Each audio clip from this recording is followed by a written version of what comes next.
Members, this is the appointed time. We have a quorum. So I call to order this meeting. We have 3 hours and 15 minutes to deal with the items on the agenda today.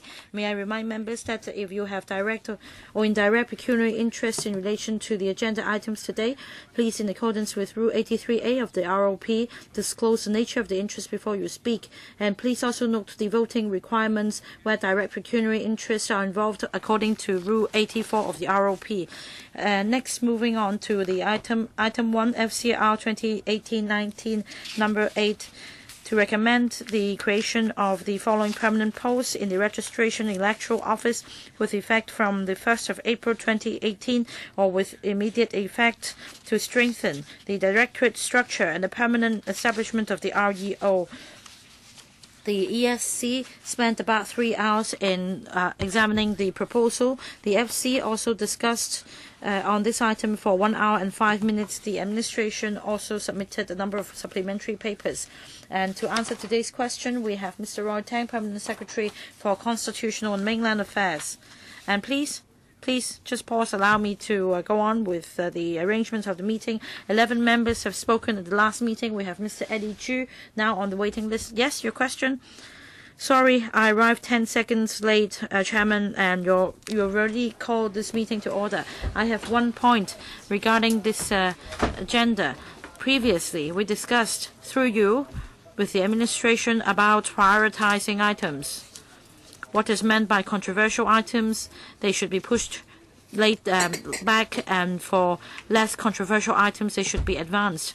And on a number of occasions, I already mentioned that for the Caroline Road project, it is a controversial project, but the administration didn't heed our views and instead continued to put this item ahead of others. And that is why we've spent a lot of time discussing this item.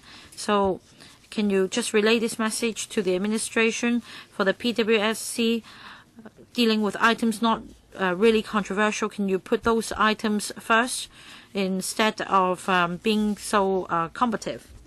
Well, it's placed as number 4. Any response from the government? Well, it's indeed correct, Chairman, that the government would like to, as far as possible, put livelihood-related items first, as soon as they are developed maturely for an application to be made.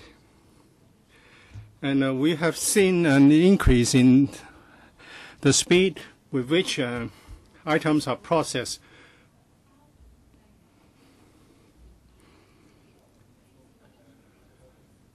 So when the relevant meeting records are prepared, we would submit the item to the FC as soon as we can.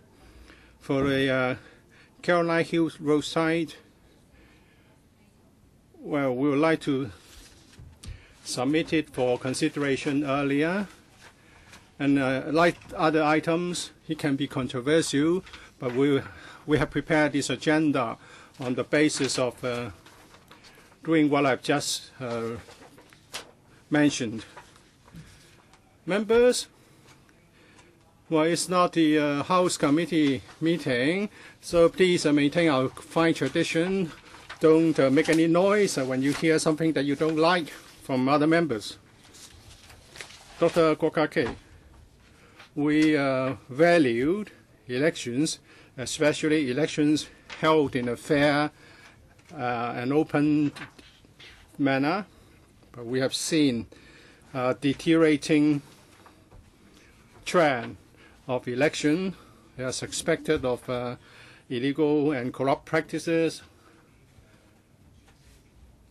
people using vehicles to take voters to polling stations, and also offering very cheap tours, say $10 for a whole day tour in Hong Kong.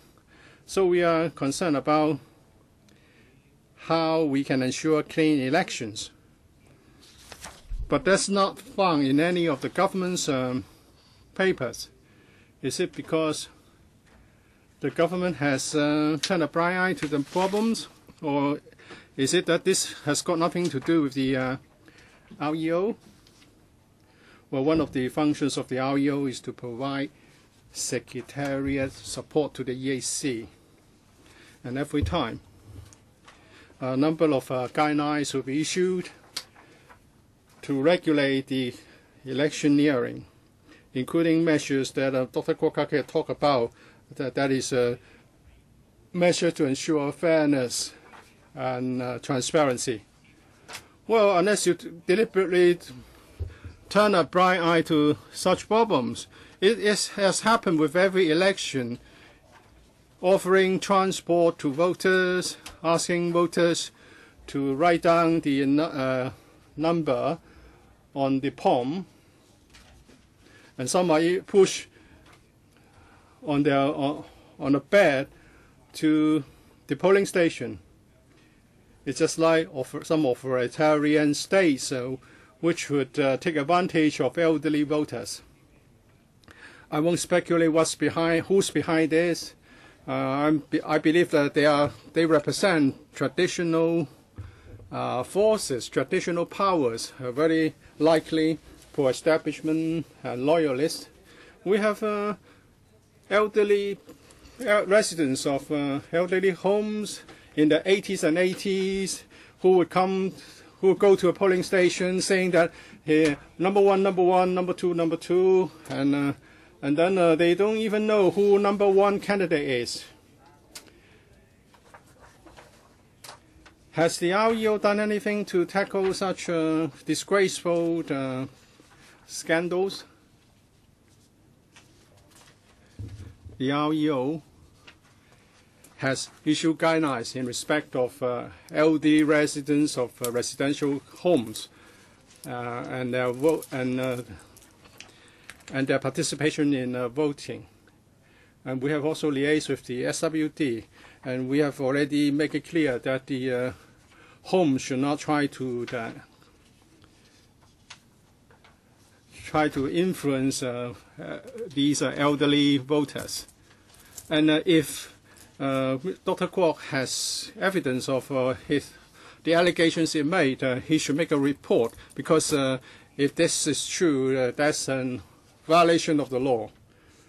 Well, I'm asking you about the numbers, the statistics, and the manpower, so that we can prevent this trend of deterioration of the election culture. As I've said, the REO is really about ensuring open and fairness. How many people are there to stop this? The entire REO is working on this. Then that's really outrageous. That means the REO is failing its duty as a whole, because in the past few years we have seen things deteriorating very fast. Every year, TVB and Now TV carry reports about some people offering voters very cheap local tours. If what you said is true, then I'm very concerned. I don't think adding more people to the REO would help. Oh, this is really ridiculous. I asked about data. I asked about the financial provision and the manpower, and you have answered none of them. As you have told Mrs. Carrie Lam, officials should offer proper and appropriate answers, and now they just subsume everything under this sentence. I have nothing to add, and yet you criticize us for delaying things. We understand that we have people writing down the number on the voter's palm, and the nurse or the home workers will tell them that number 5 is good, number 6 is good. As you've said and stated in paragraph 5, it's complicated and sensitive. And you see vehicles taking the elderly voters to the polling station. Perhaps you should inquire who they are going to vote for and the names of the candidate that they will vote for. Some of these voters can't even tell the names of the candidates. Of course, it's against the law. The question is, can you really detect the case? Or can you stop these people from doing it? There's a real case. I was asked to report the case to ICAC. Well, I did. It was captured by the TV station. The elderly woman was asked to vote a certain candidate. His son was upset. He complained about it to a reporter, and then there was a secret video taping of the situation, and the ICAC said there was no evidence, and it said that the elderly woman is very old. How could you expect her to be a witness, and would she be ready to come out and say that they threatened me with this and that? And we have been facing this for the past 10 to 20 years. And now you have given many justifications, but when queried, you just answer that I've got nothing to add. You said that the guidelines are legally binding, and we find breaches. We can report the case to ICAC. I don't need you to tell me that. So what can you really do to stop this? Miss Guadalmo has put forth some hypothetical scenario and asked that our EO staff be deployed to stop it.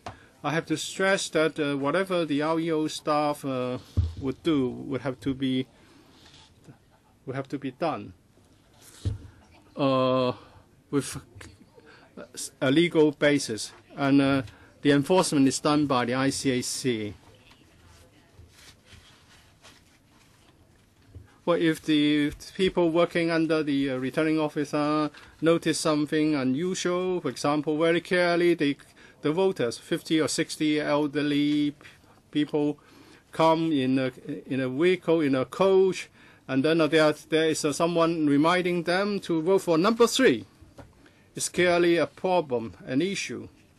Are you saying that our EO would do nothing about this, and you will not even report to someone that such an incident happened? So what's the purpose of having the returning officer? Chairman, the functions and powers of the REO staff are defined under the law. Outside this scope, we cannot do anything. Well, don't be so abstract. Just say that you are not empowered to do it. You are powerless. In the scenario that I have described, you can just turn a blind eye, and I don't want to know. I have no power. Is that what we are facing now? Yes or no? Ms. Guadalmo suggests a scenario on the face of it that you will see a type of some conveyance, some vehicle has taken elderly voters to vote. How can you ask our EO staff to enforce the law in such a case? I'm asking you to make a report. I know you're not a law enforcement agency.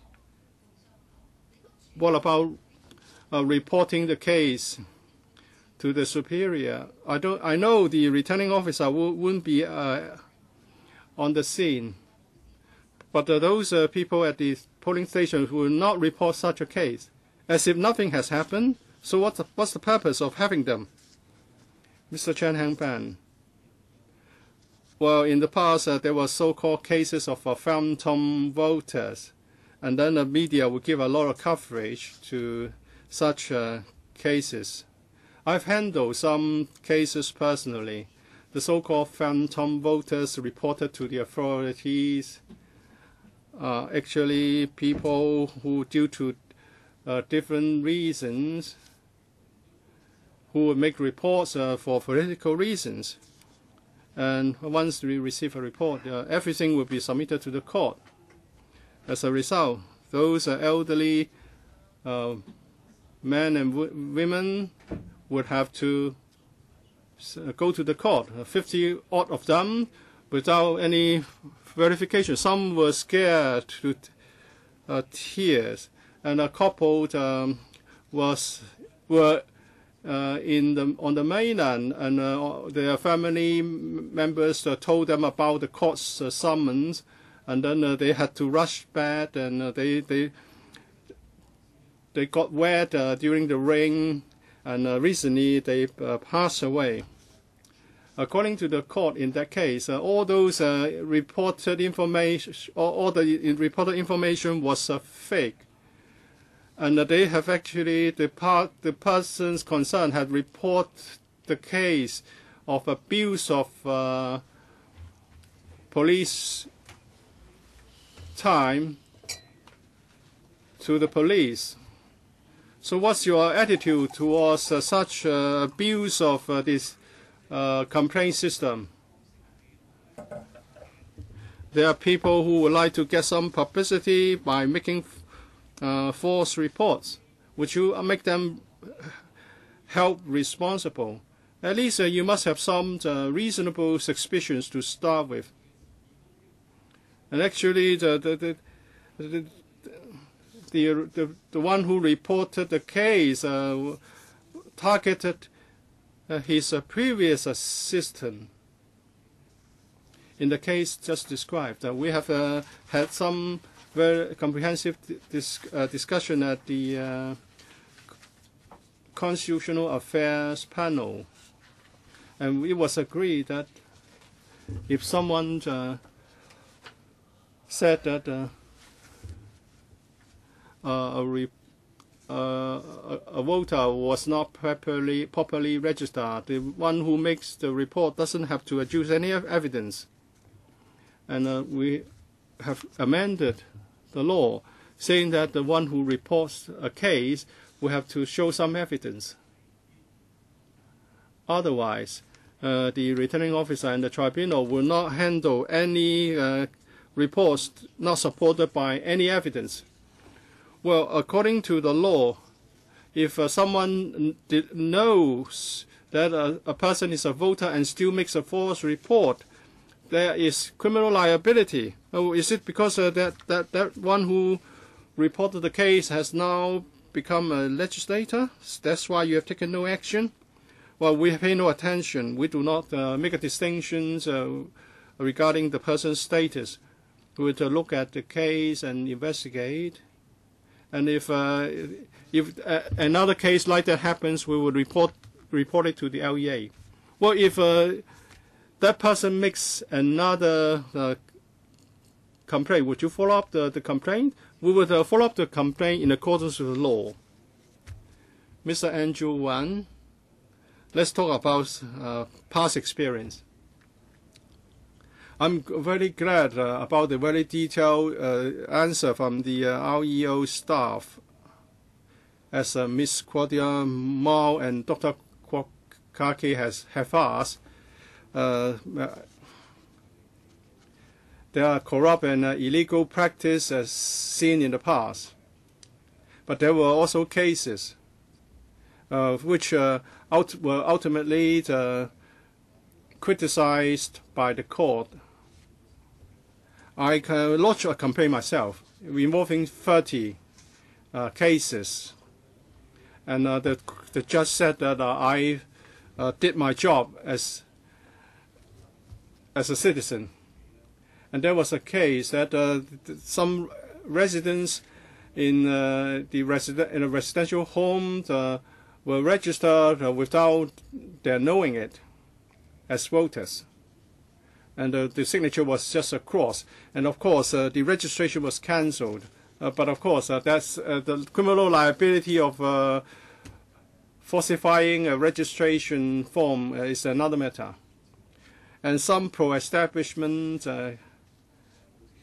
people would contact the voters, and then the voter would change his or her statement.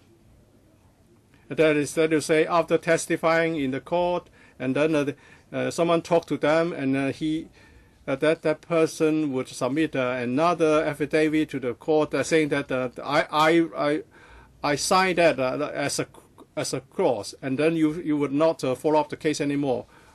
What's the technical difficulties you face? I'll ask Mr. Wong Seaman, the Chief Electoral Officer of REO, to explain the operation. About Mr. Wan's question, it depends on the circumstances of the case. No, I'm not talking about any specific case. I am talking about in general its operation, because I don't know the details of the case. What if the elderly person subsequently admitted that the signature was signed by himself? Is there any restriction? Like I said, it depends on the circumstances of a case. In some of the cases, of course, if irregularity is identified by our staff members, the voter would receive further inquiries from us.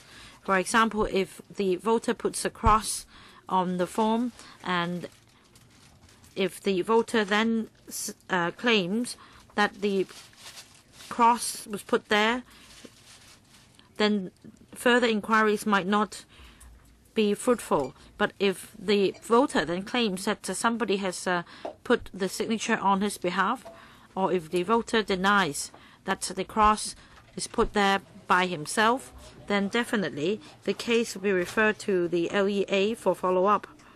In the past, in each voter registration cycle, we would receive similar cases. And as far as our procedure is concerned, we adopt the same procedure, regardless of the constituencies concerned. Well, Chairman, I was referring to a court case, and in that case, exactly that part of the procedure was missing. You approached the voter, and the so-called phantom voter was disqualified. And then there was a declaration form in accordance with the court procedure saying that the voter indeed did the signature.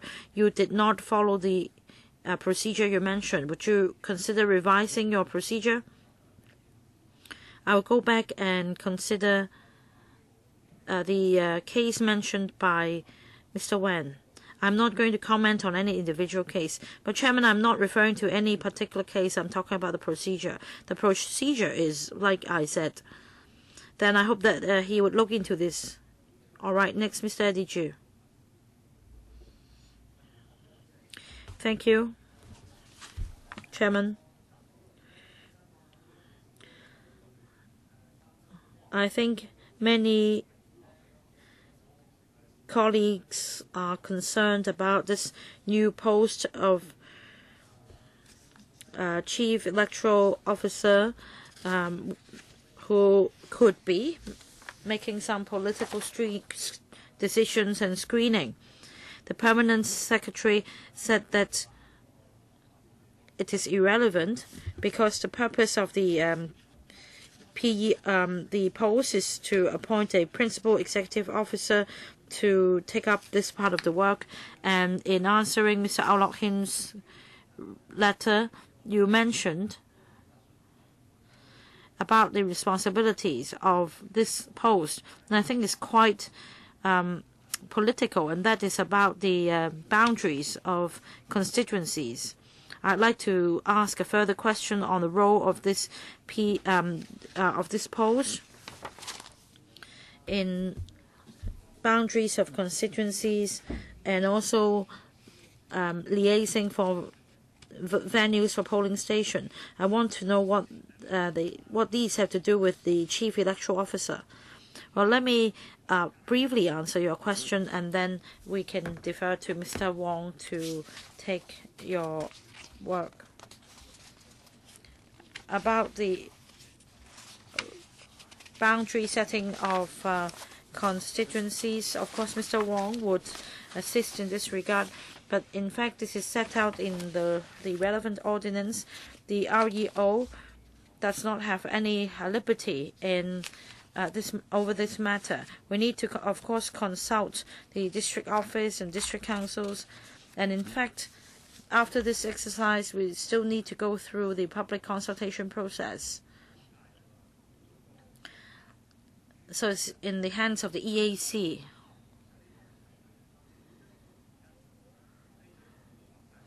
whether or not the proposal is accepted in its report to be submitted to the Chief Executive. An explanation will be given, and it is also released in the public domain. The Permanent Secretary mentioned the responsibilities, and may I refer members to enclosure 4. In fact, the matter of setting boundaries is under Committee and Research of CEO, or the Committee and Research Division. It doesn't come under the PEO, the proposed post, but rather to the Chief Electoral Officer, SPEO. In that case, if it is under the purview of the Committee and Research Division,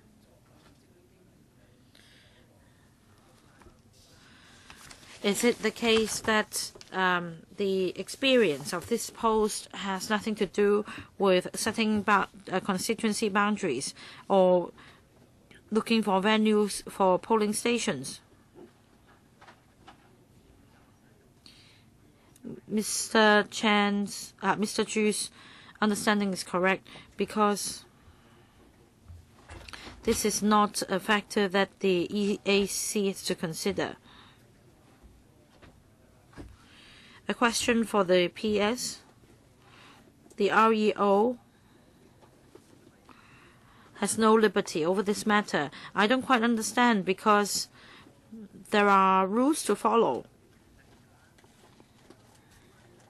So you need to make some kind of decision before forwarding your decision to the EAC, because if you say that there is no liberty at all, I don't quite agree. Please wait for another round, Dr. K.K. Kwok. I think regarding staff of the REO or civil servants, government officials, we do have high expectations, and that is why we are asking so many questions. And recently on the internet there is a report on how the civil service is worsening. REO is an example. Since 1997, there have been many outrageous incidents, causing outcry in the public, even among the civil service. Declaration form is one thing. I'd like to talk about something more recent. The by-election held on the 11th of March. 2 incidents arose from it. I'd like to know the work of the REO in this regard. In Shamshui-Po, district councillors also, in fact, prepared an audio recording as follows. Now, in the 11th of March by-election, if you vote for candidate number 2, you could get a lucky bag or goodie bag from the DAB. I don't know who candidate number 2 was. And the other audio clip was that outside Shakib Mei MTR station, a man collected receipts from a number of elderly ladies, saying that these are stacks of money, just keep it safe. You would say that the ICAC is the enforcement agency. But the REO is one of the important departments in ensuring fair and corrupt-free elections. And if you continue to say that it is not related to your job and you don't notice any of this happening, how should we expect senior government officials like Mr. Tang to perform? Or else you should tell us what you have done or what you're going to do, especially with this proposed post of CEO. What you should do, because otherwise it's such a major scandal. You should eliminate such scandal.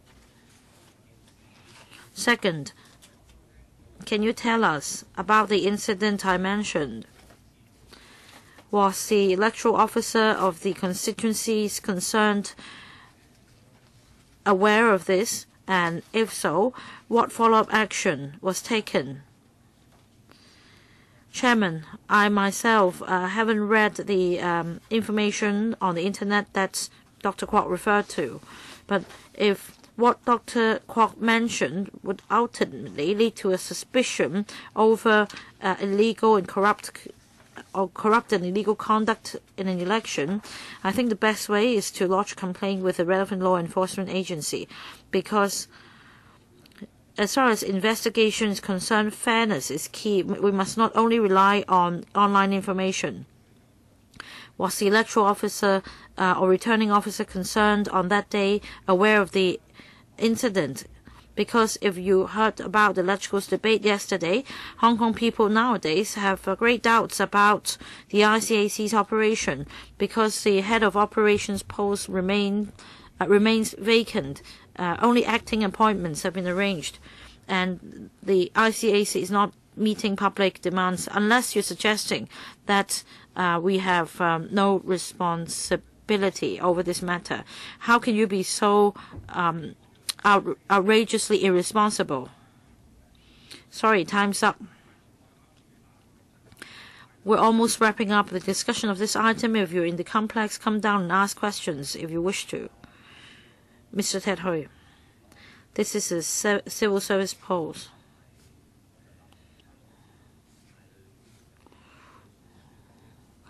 Well, the public holds high expectations of civil service. The civil service also has the trust of the people, but after the various disqualification incidents, of course, the REO is losing the public's confidence. I think at least you should understand why members have been putting questions about this post. They want to be prudent. Well, you talk about the organization chart and this post, but he is also involved in a lot of practical side of things, planning of elections, etc. And in the worst scenario, he could affect the fairness of the election. Venue is one example. In the past, we saw inappropriate venues being used for polling stations, such that even late at night we still saw long queues outside the polling station, and that's about improper arrangement. And if there is a problem, this could lead to hundreds of voters not being able to vote, thereby affecting the election result. All these have to do with preparation and planning. How can we make sure that he would do a proper job? And there were also media reports previously about the officers taking the ballot boxes back home, and this is also part of planning. And this has been criticized by the public. And what will you do to address the public's concern, for example, not to take the ballot boxes back home? In your paper, you mentioned reviewing the electoral arrangements, including voting hours. Again, this also affects the sentiment of voters, whether they would find it convenient to vote and whether they would decide to vote. And if this post holder, title holder doesn't do a good job, it would affect the fairness of election and ultimately voting result. What will be done to make sure that we have confidence in this regard? I fully agree with Mr. Ted Hui about the work of the CEO and about bringing ballot boxes back home. As reported in the media, this is a necessary practice because the voting hours start from 7:30 in the morning. We have 500 plus polling stations in Hong Kong. And if we require all the colleagues to go to our office to get the ballot papers first, no, I'm not talking about this part. I'm just asking whether a review will be conducted. Well, because Mr. Ted Hui actually made a mistake, and then I need to correct him. In the morning, we have the candidate and the candidate's agent checking the box and the ballot papers, even if our officers bring the ballot papers home. And polling station, of course, convenience for voters is one consideration. But you may also understand that we're just doing our best in asking for venues to be lent. That means you can't tell us whether, if we approve the application for this post, you would resolve the problem of long queues and bringing ballot papers home, etc. You can't tell us whether this title holder would conduct such a review. In fact, after each election, we evaluate on various matters, including the points mentioned by Mr. Ted Hui. Next, Mr. Ray Chan. Chairman just now said that we spent 5 hours discussing this. I don't think it's true. It's an exaggeration. Not as many as 5 hours. Right, 3 hours at the ESC, but more than an hour at the FC. So you are summing putting the two together. Well, that's your within your power. Anyway, just now, some members talked about elderly residents in residential care homes being manipulated to vote. I'm concerned about this as well. Enforcement, of course, is necessary if we're aware of something like this happening. But education is one important aspect of the REO. The REO should be responsible, because I saw some examples of manipulation. For example, the elderly people, when attending the physiotherapy lessons, classes, would be given papers and a stamp so that they would practice putting a stamp on the paper on, say, candidate number 2, so that they would be coached to vote for candidate number 2. I don't know whether this would be considered, because a family member of mine had this experience. The matter was then reported to the police, and then perhaps the person concerned didn't give a consistent version, and because, for example, the voter might say that because the candidate looked pretty, the candidate put on lipstick, so he voted for her, etc. And it's really difficult to get cogent evidence from elderly people. Sometimes I couldn't distinguish the truth of what my mother said. So, in fact, you should put more resources to prevent this from happening. Thank you. Regarding protection for elderly residents in RCHEs and their rights to vote before each election, a reminder would be given to the operators of care homes. In fact, the SWD also has a set of guidelines reminding the operators not to prompt elderly people to vote or not vote for a certain candidate. The elderly people should not even be asked to disclose whom they have voted. Well, is it against the law if the guidelines are not followed? About the examples I gave just now, very clearly is a breach of the law. The guidelines seek to remind RCHEs that the voters' privacy should be respected and protected. How about practicing week after week, putting stamps on papers? Well, I think this hypothesis is very hard to be substantiated. You could lodge a complaint with the ICAC for them to investigate. I'd like to Mr. Ao-Lok-Him, I'd like to ask the Permanent Secretary, Mr. Roy Tang. Now, about this PO post, I want to know whether his work involved asking about the setting of constituency boundaries. In fact, Mr. Wong already answered the question, but I could ask him to answer again. In enclosure 4 of the paper, you could see the proposed organization chart of the REO. There is the Committee and Research Division. One of the responsibilities is boundary setting for DC constituencies. and the Committee and Research Division comes directly under the Chief Electoral Officer. Well, anyway, if your answer is in the affirmative, I'd like to ask a follow-up question, because we could all see the organization chart about the setting of DC boundaries. All along, there is one problem.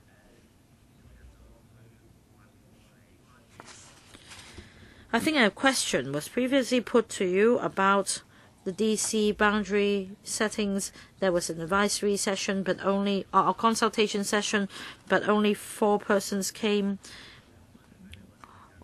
Well, there are altogether only 5 constituencies.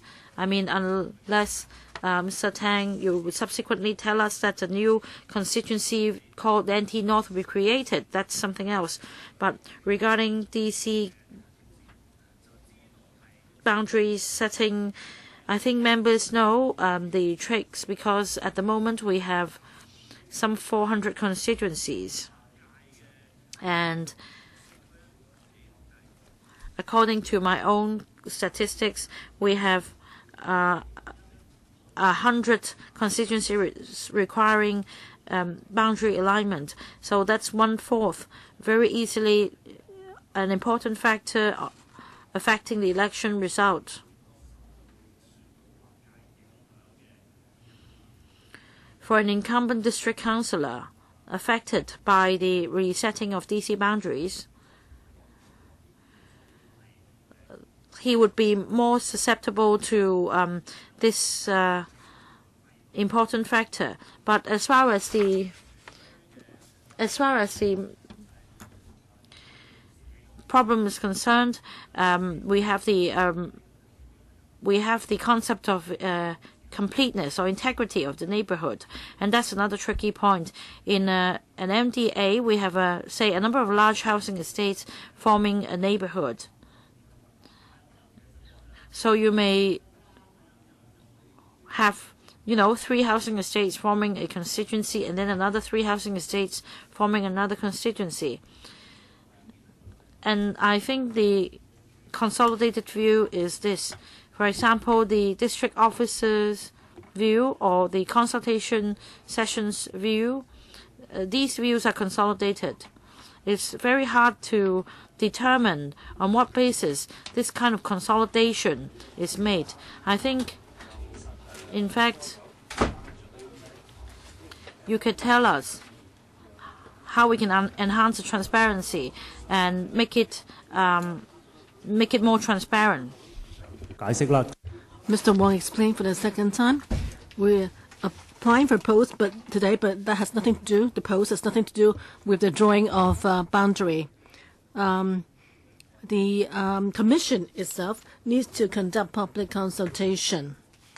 I think you all know, if you have been to the consultation meeting, and then the commission will need to make a report to the CE to accept or not to accept any views, and it has to list out its grounds for the decision. So, thank you. Kwakaki, 3 minutes. I will hope that the permanent secretary can hear clearly. We want to improve on the elections. I have no intention to confuse your role with that of the ICC, but for cases that we just heard in homes for the elderly, before the residents went to the polling station or before ICC took action, the government could have done more. For example, by making visits to the elderly people's homes. Because you may see from the electors list that all of a sudden tens of residents in a number of residents in elderly homes increased suddenly, or you could act on complaints from family members, as Ray Chen said, that the complainant himself or the elderly person may not make a report, but then the government can make visits to the elderly homes concerned. So all these cases could be followed up on by the REO to improve the fairness of the elections. So can you tell me, that is with the post now of the CEO or the PEO, that is can you do some verifications at various places and also to check on possibilities of bribery? Mr. Tang, yes, I think you were talking about what happens after voters' registration. Strange scenarios, so for example, having multiple names in the same household, surnames in the same household, or sudden increase in names in elderly people's homes. And if that's the case, then the REO, after each round of voters' registration, when they discover some strange phenomena or people being registered in places that have been demolished, the office will make verifications. And how about in the past for gullible old people? Now that with the new post, or you may need to have more manpower with the new post at least, how would you step up your inspections? Because we are worried about what happened. Hong Kong should not see cases like that, dubious cases. Mr. Tang, for homes that is which are found to have unexpected names, we do have a routine inspection procedure, and we can use existing resources to carry out the checks. As for sending staff to individual homes for the elderly and to check with each elderly resident, we don't have such a mechanism provided for under the law. Ted Hui, 4 minutes. In your paper, you said that you thought about other options in proposing the post, including using non-civil service contract staff, but you said that because the duties were so complicated and it involved and the work involved is quite sensitive, so you do not prefer NCSC staff. But this post is about implementing and planning election-related works, and so I asked you about whether you want to check with the transport of ballot boxes and also handling of complaints, unless there are political maneuvering behind the scenes. So there's nothing sensitive about it. So what do you mean by sensitive in your paper? In the last meeting, I thank you for asking this question. Actually, what happened yesterday in Hong Kong can exactly explain what I meant at the last meeting. The central counting station, which is in the Hong Kong CEC, during the by-elections, you know that we happened twice 2 bombs near the site.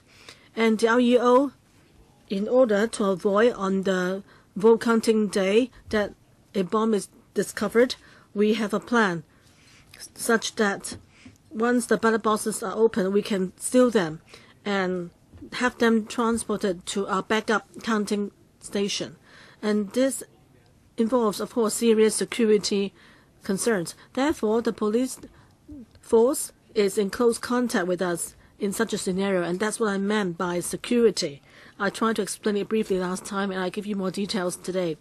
As for the individual polling stations, all along we have analyzed whether there could be some polling stations are more prone to be chaotic, depending on the social atmosphere. But for such, if there are chaos in certain polling stations, we would liaise with the police to ensure that the voters in the polling or the ballot boxes are safe. Well, in terms of sensitive, I don't know whether you mean political sensitivity as well. You might want to explain that.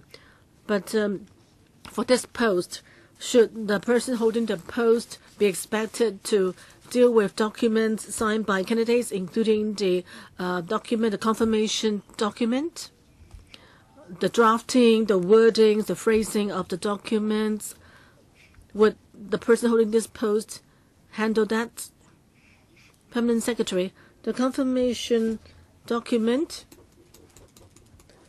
or is actually is really, it's not as part of the nomination document, but so whether a candidate, well, I was just asking whether the person holding the post will need to handle the confirmation letter or the document. all documents need to be received, but the officer will only need to, and the REO will only need to deal with receiving the document, confirmation documents, and the nomination forms. So there's no political involvement at all. So you think that the confirmation? So if that's the case, do you think that the duties of the post are sensitive in nature? Well, I didn't really mention about that it being sensitive. Next one, Chuhai, take 3 minutes. Thank you. Follow-up question on Kwok Key's question on old people's homes, that if it turns out that there's suddenly a large number of elderly registered voters, what follow-up action will be taken by the REO? I think the Permanent Secretary has not answered it. You seem to say that you wouldn't send staff to check with each elderly resident to see where they wanted to be registered. From what I heard, it seems you could do more. So let me ask you, when that kind of scenario happens, besides sending, for example, letter to check on the residents there to the elderly homes, what else can you do? Okay, I'll ask Mr. Wong to answer the question. In response to Mr. Chu's question, many voters, if are found to have the same address, then that would be a scenario where in the same address has multiple occupiers. So if that's the case, we would activate our verification procedure, and we will send verification letter to the voters concerned. If there's no response, then the voters concerned will be subject to our statutory verification procedure. If they don't respond to our letter, then there's a chance that we could put them, the voters concerned, on the cancellation list. That is on the voters register. Their names will be taken out. So we certainly have a mechanism to deal with the scenario you mentioned. But how about in what happened in the elderly people's homes? Say the nurses or any individuals might vote for them. So an old woman in her 90s might be illiterate even though she's registered. But how can you avoid the scenario from happening in old people's homes? Let me clarify, Chairman. 2-3 years ago, we made it very clear to various homes for the elderly that once they receive a verification letter from us, the voters concerned need to confirm their status personally. They can't confirm their status through staff, other people including staff at the homes. So on that, I think that can help us ensure that the voters concerned had replied in person. How can you ensure that? So do you think that can ensure what you want to see happen? Do you think that the world is so perfect? I'm being serious. Do you think just remind them to confirm personally can avoid that scenario? Mr. Wong? Whether we can totally ensure that unwanted scenario happens, of course not. But if someone signed a letter on behalf of another person, then that's already a criminal offense. Just in PS, Mr. Tang said they have a transparent and open report on the drawing of boundary for district council elections. I opened the 2015 report. I think there are areas that we can discuss further. For example, at the end of the report, paragraph C in the summary on paragraph C on public consultation is that the district officer, let me read to you the district officers role. It says that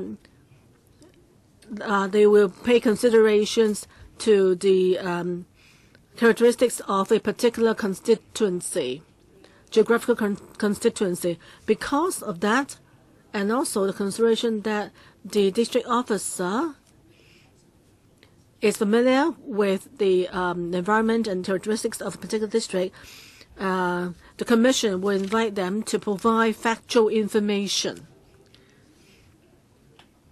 Throughout the years, having been a district councillor myself, this is what I'm concerned about. That is, a district officer's views, can sway the drawing of boundary of district councils. Town Hall Estate and Yao Yat Estate used to be connected. However, in 1 year, they were separated.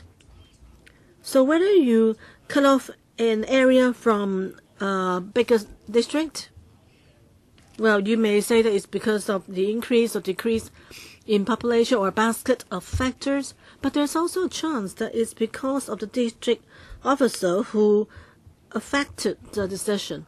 So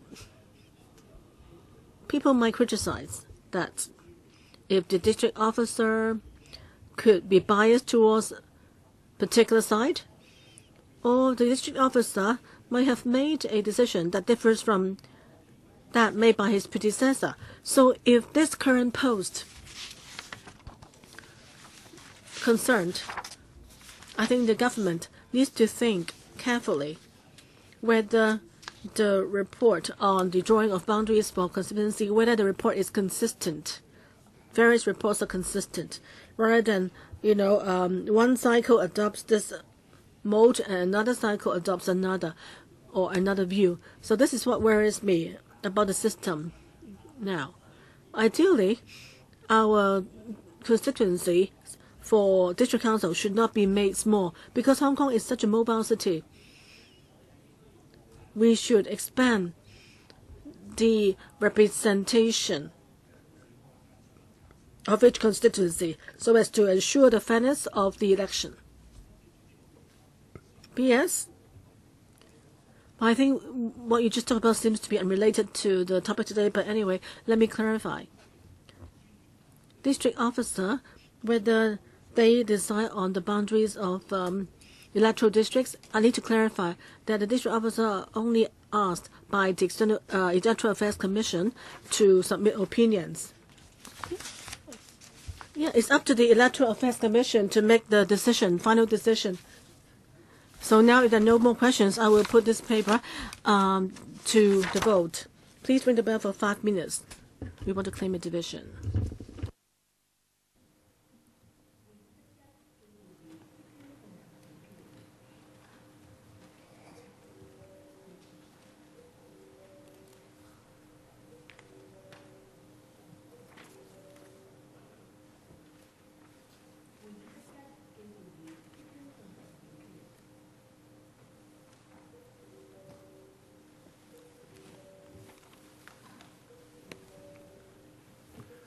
跟住俾阿田少咗。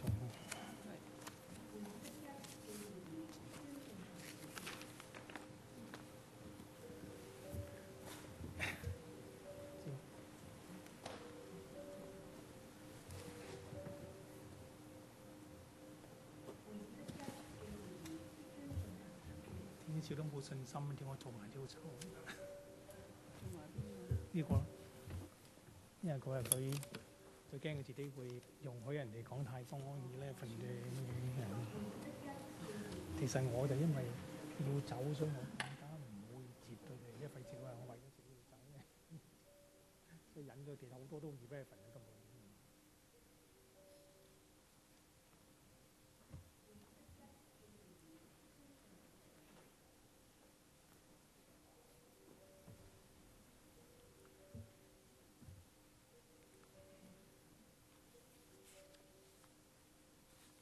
呢點會佢哋入嚟嘅？哦，佢再下一個啦，變咗，再咗下一個啦。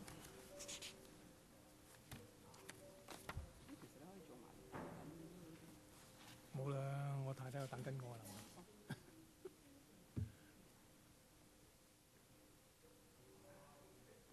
有幾多個啊？即係呢度，即係你當一個啫嘛。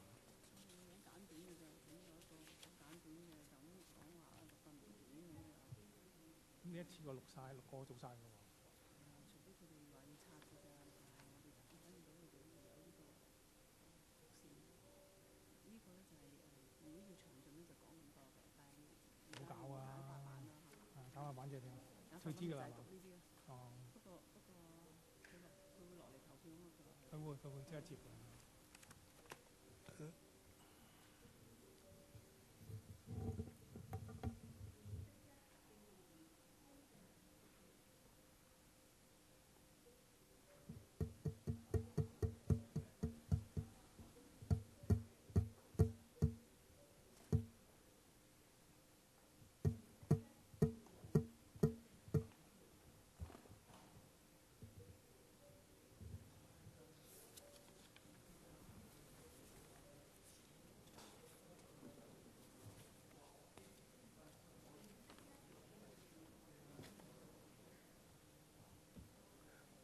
即係唔使討論啊，表決啦，應該咁講啊。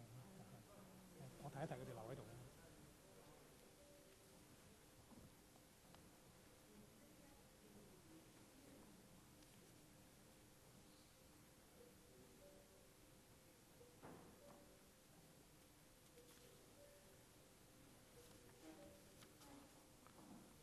冇錯啊，同我嚟。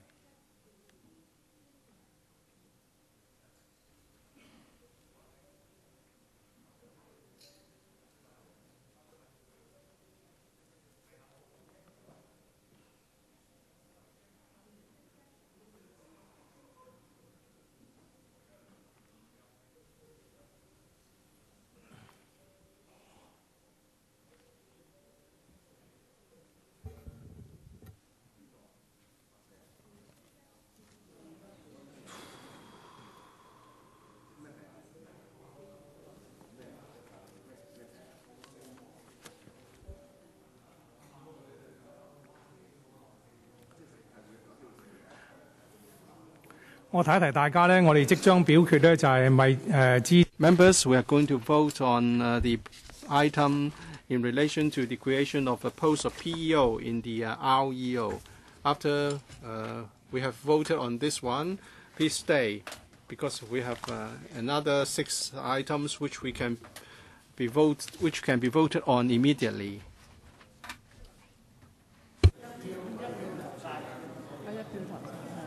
一票投晒係啊！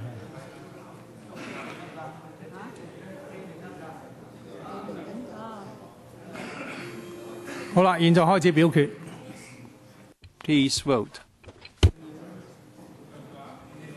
現在停止表決，顯示點嘅結果。Voting is closed and the result is displayed.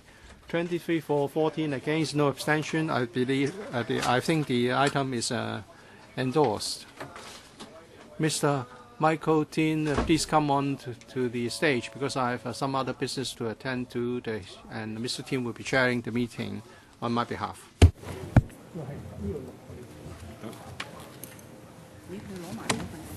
喂，佢話你攞埋嗰份嘢，主席。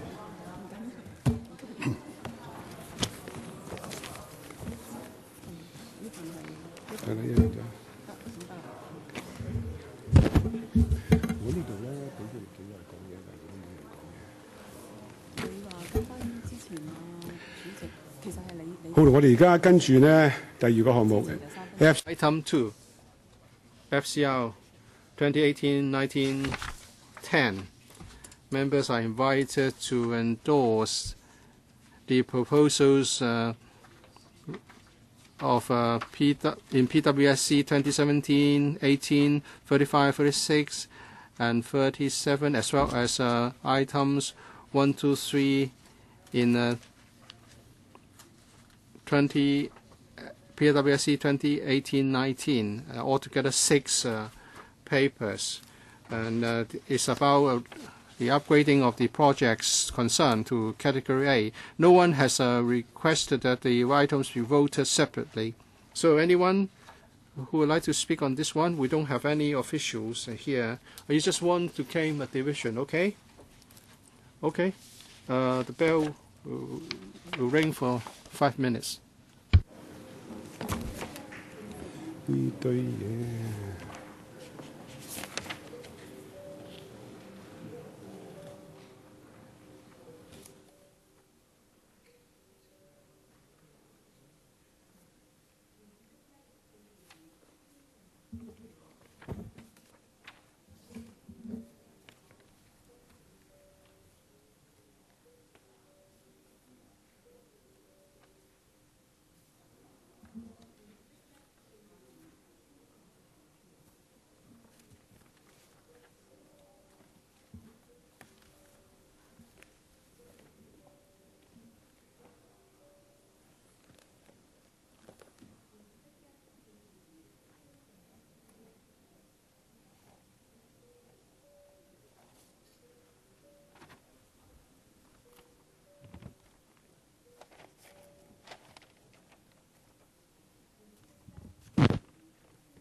句都冇埋。通常都係有啲嘢㗎嘛，你嗰段嘢。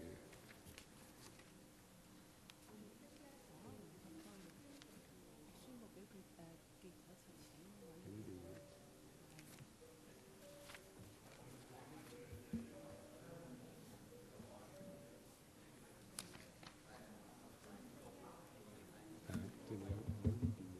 你睇呢個，你俾呢個我。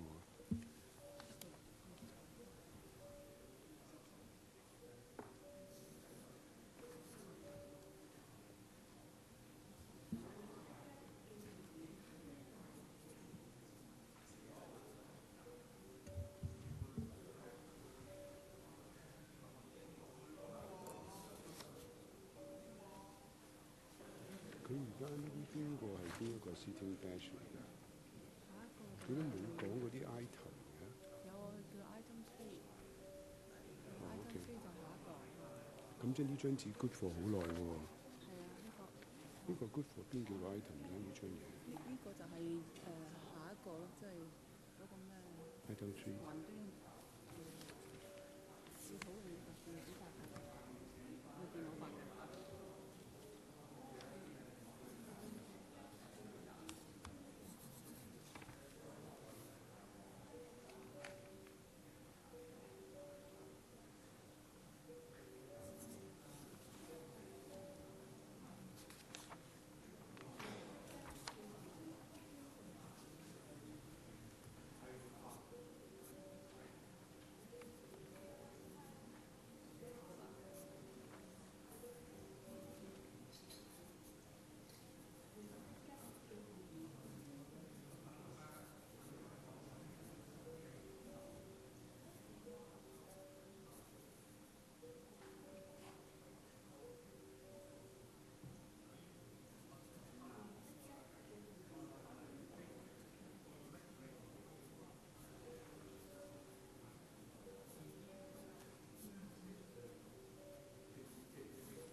現在開始表決。Voting begins. Please.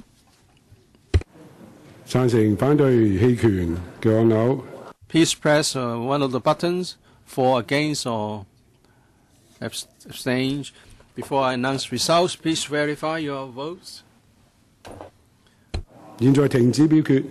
Voting is now closed, and the result is displayed. Present 38 for, no one against, no one abstained. I declare the item endorsed.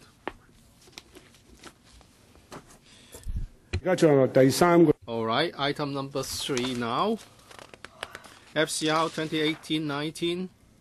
2018-19-9. Members are invited to approve 2 items for under Smart City program.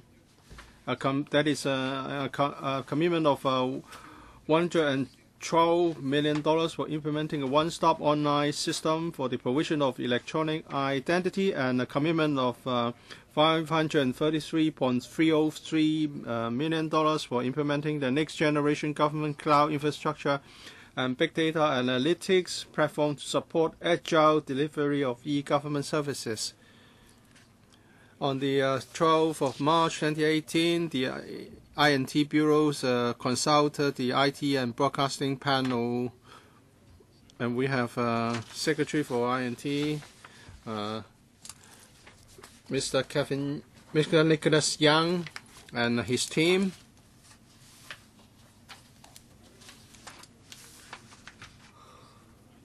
And now I'd like to ask Chairman of the ITB panel, Mr. Charles Moore, to report on the deliberation of the panel on this item. Thank you, Chairman. On the 12th of March 2018, the ITB panel listened to the briefing on the 3 important infrastructure projects under the Smart City Initiative, including providing digital identity, electronic identity to all citizens in Hong Kong, as well as the implementation of next generation government cloud infrastructure and big data analytics platform. The panel supports the government's submission of this item for funding approval in respect of the one-stop online system for the provision of electronic identity. Members were concerned about privacy and the use of personal data,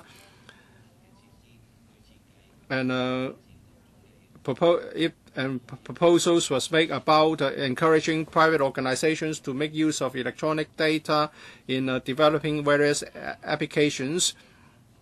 And some members suggested that the government should cooperate with mainland financial institutions to come up with new payment systems so that we can verify personal information under the electronic identity platform, so as to facilitate shopping and purchasing of people in the mainland.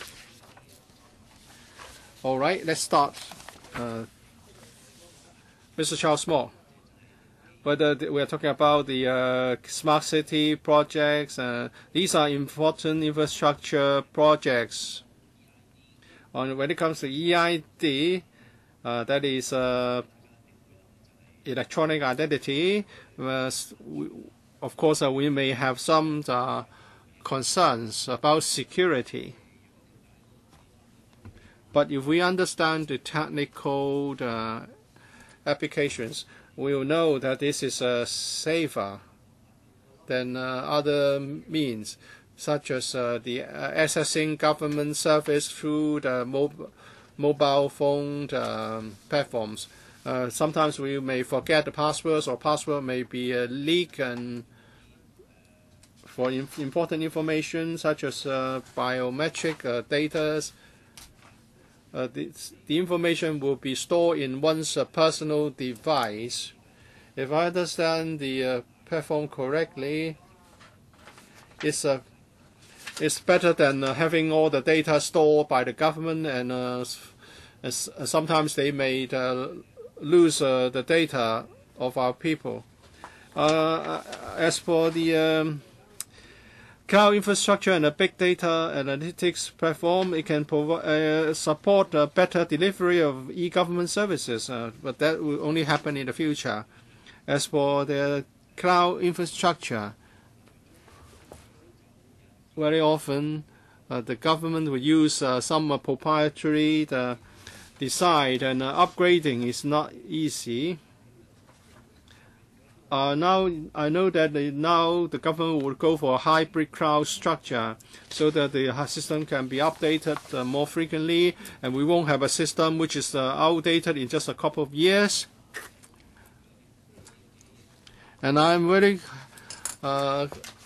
uneasy about departments submitting different projects, each costing hundreds of millions of dollars. But if in the future the departments can use this government cloud infrastructure, then there won't be the need to have separate applications submitted by departments.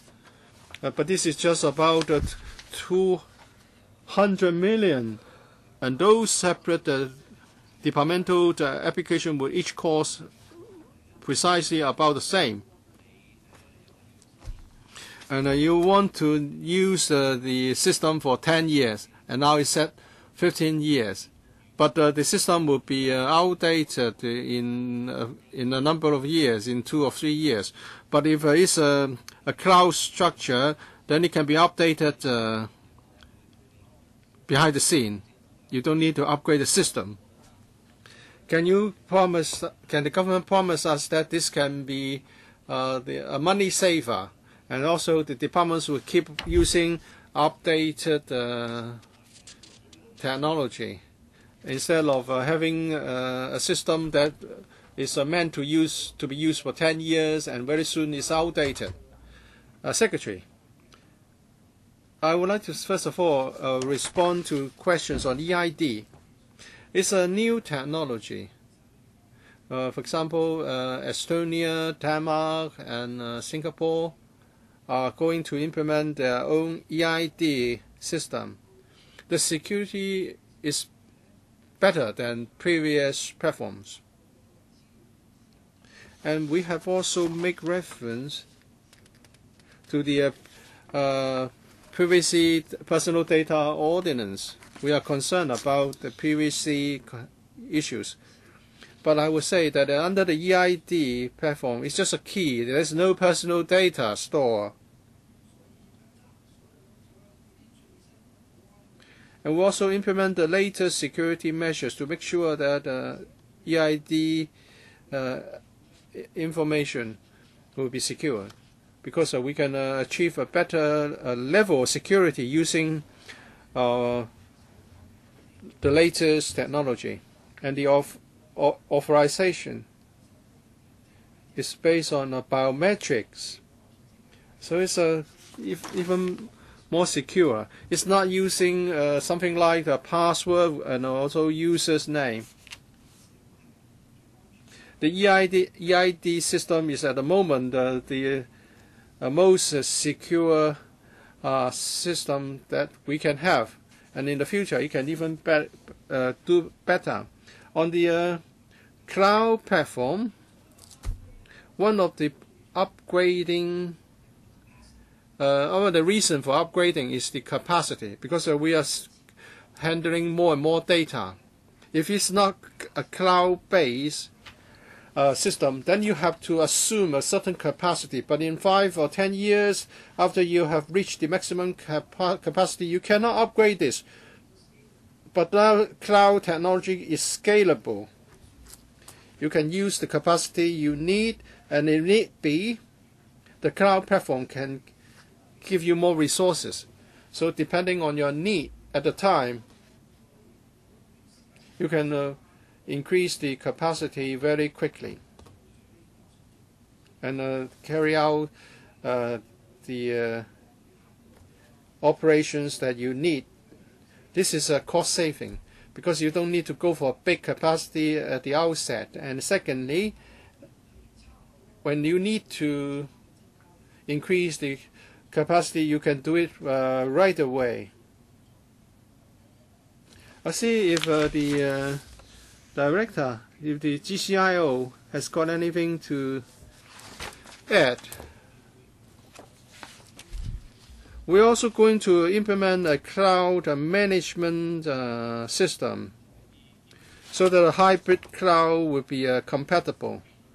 So the departments would adopt private cloud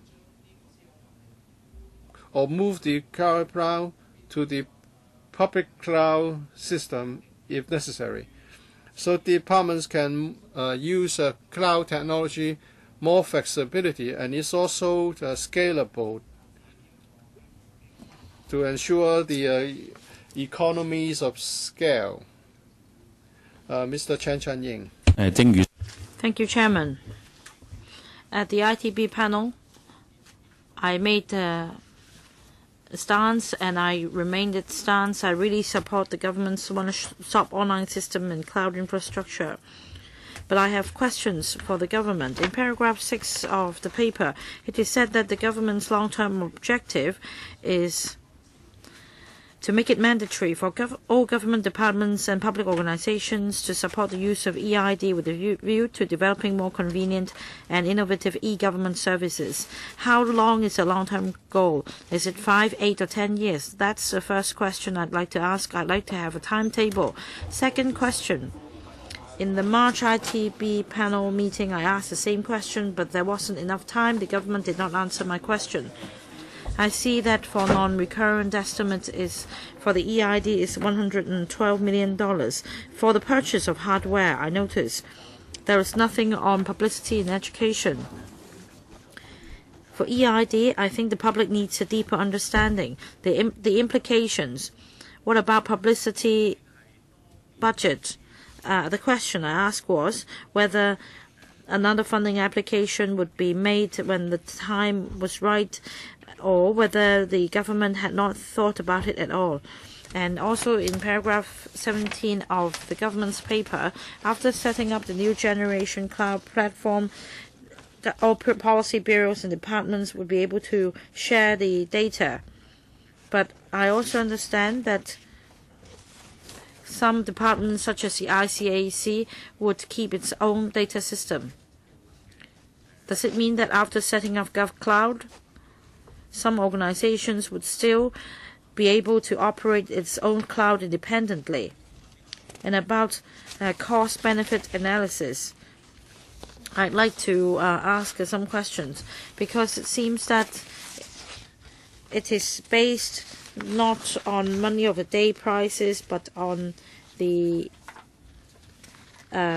figures available back then in drawing up the cost and benefit analysis.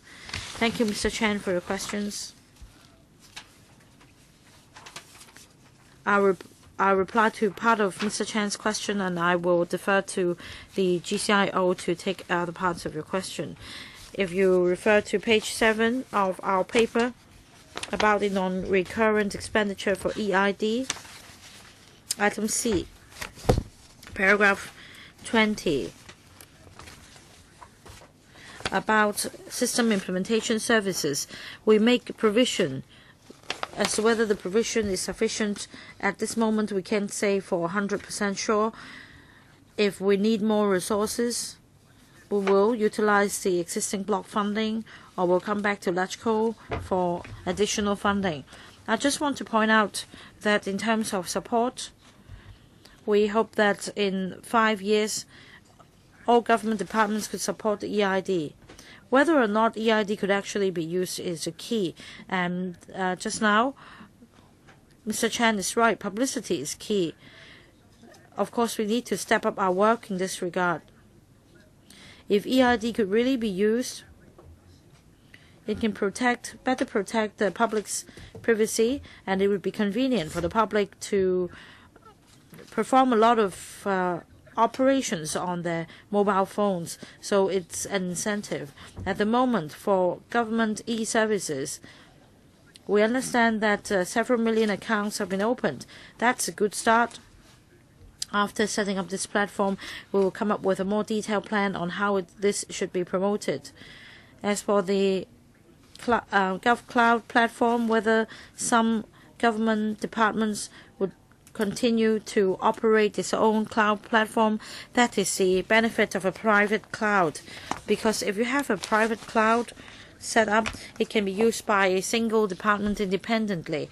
It is all right if the department doesn't wish to join the GovCloud. However, if more resources are needed, the department may need to borrow resources from GovCloud so as to achieve high efficiency. The GCIO can take the other question. Chairman. Well, the cost analysis is based on the MOD prices instead of net asset value. The difference, however, is very small, because when it comes to information systems, prices change all the time. Sometimes they may be adjusted downwards. So if we use the net asset value, it may not be very accurate.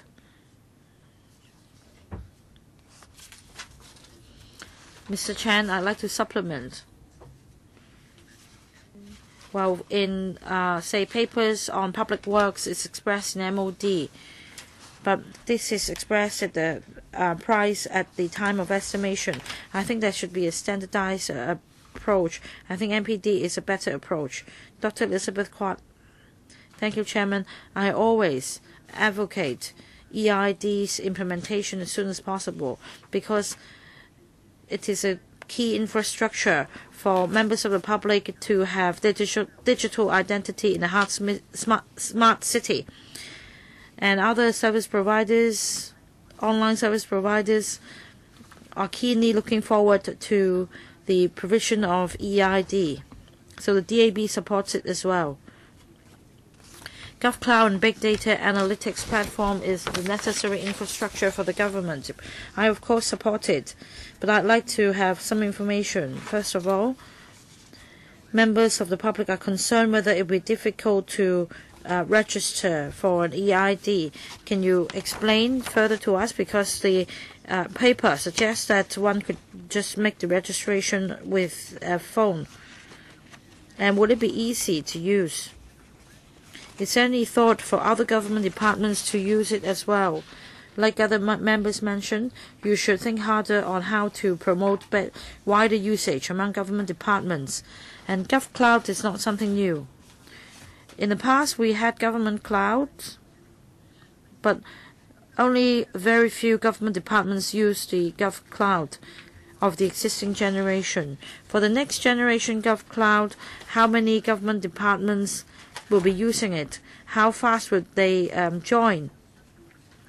To have good analytics, we need government departments to share the data so that we create a pool of big data for analysis.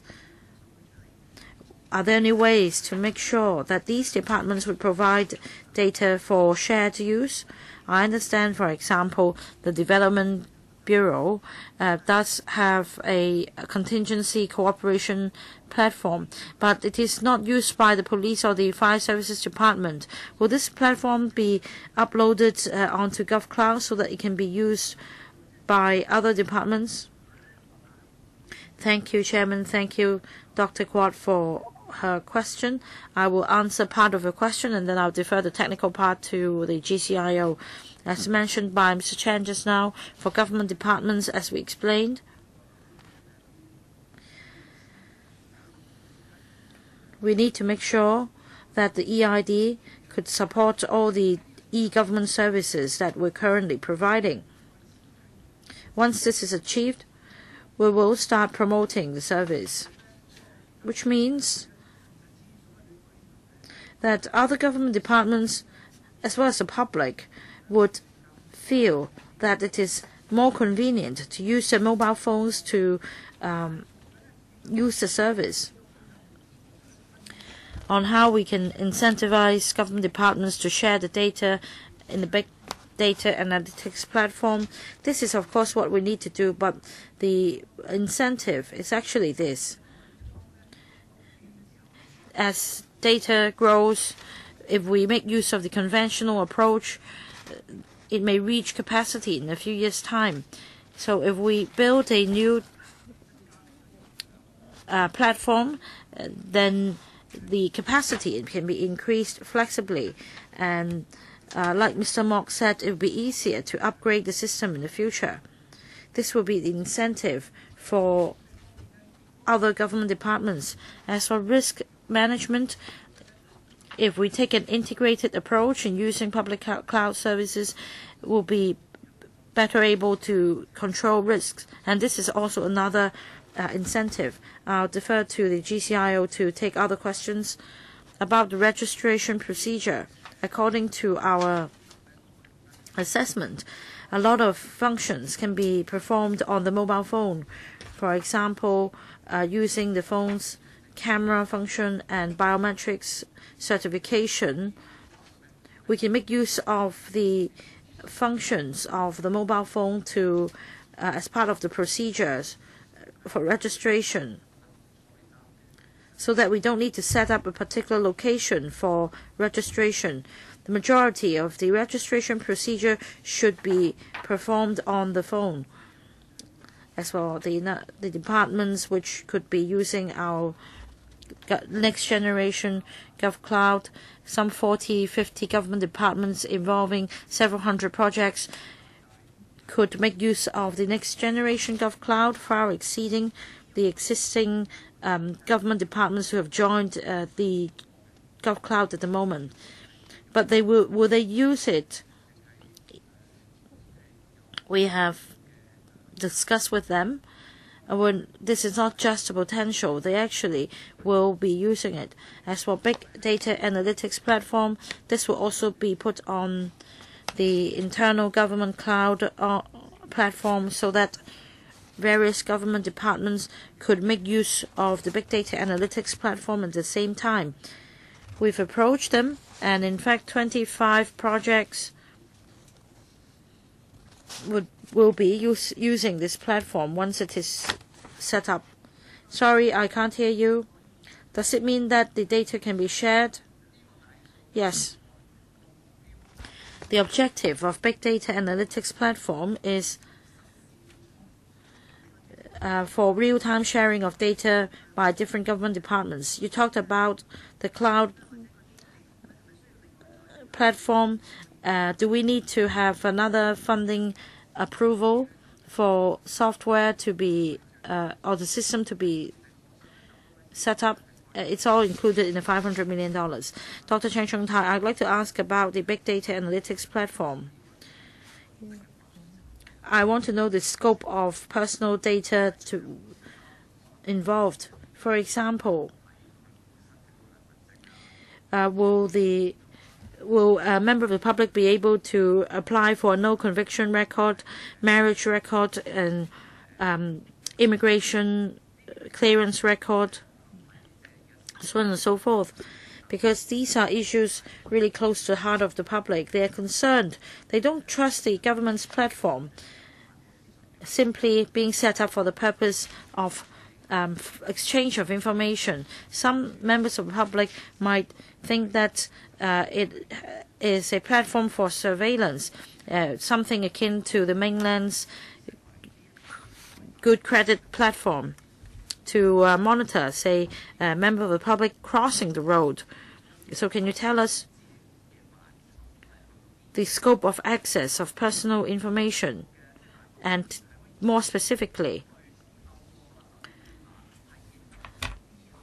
will there be some form of decrypting technology allowing the decryption of big data to identify any specific person? Secretary, thank you, Dr. Chang, for your question. If I give you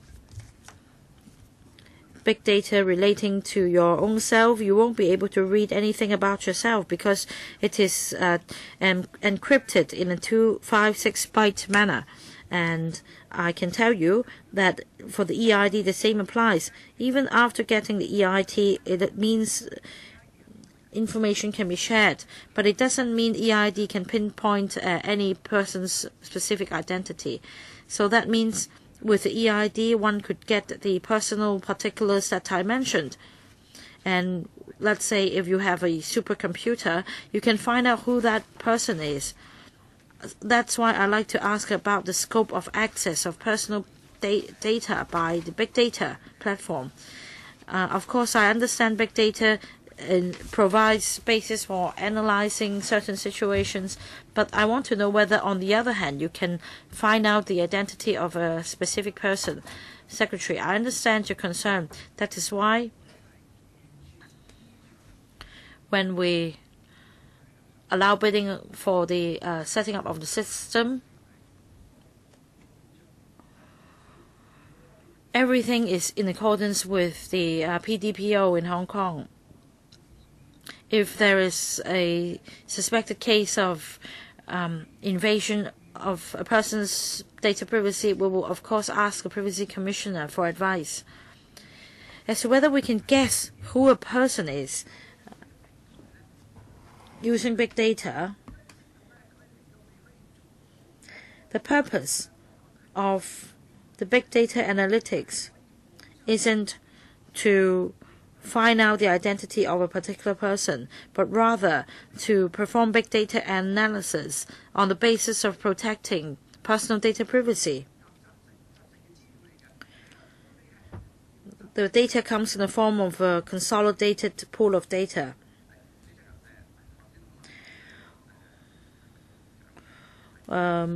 Chairman, sorry, I'm not reading the attendance list, but I'd like to ask the other government official, in terms of the PDPO, I'd like to ask about the correlations between big data analysis and personal data privacy, because I am studying into the government's policy on big data. I don't see any specific provisions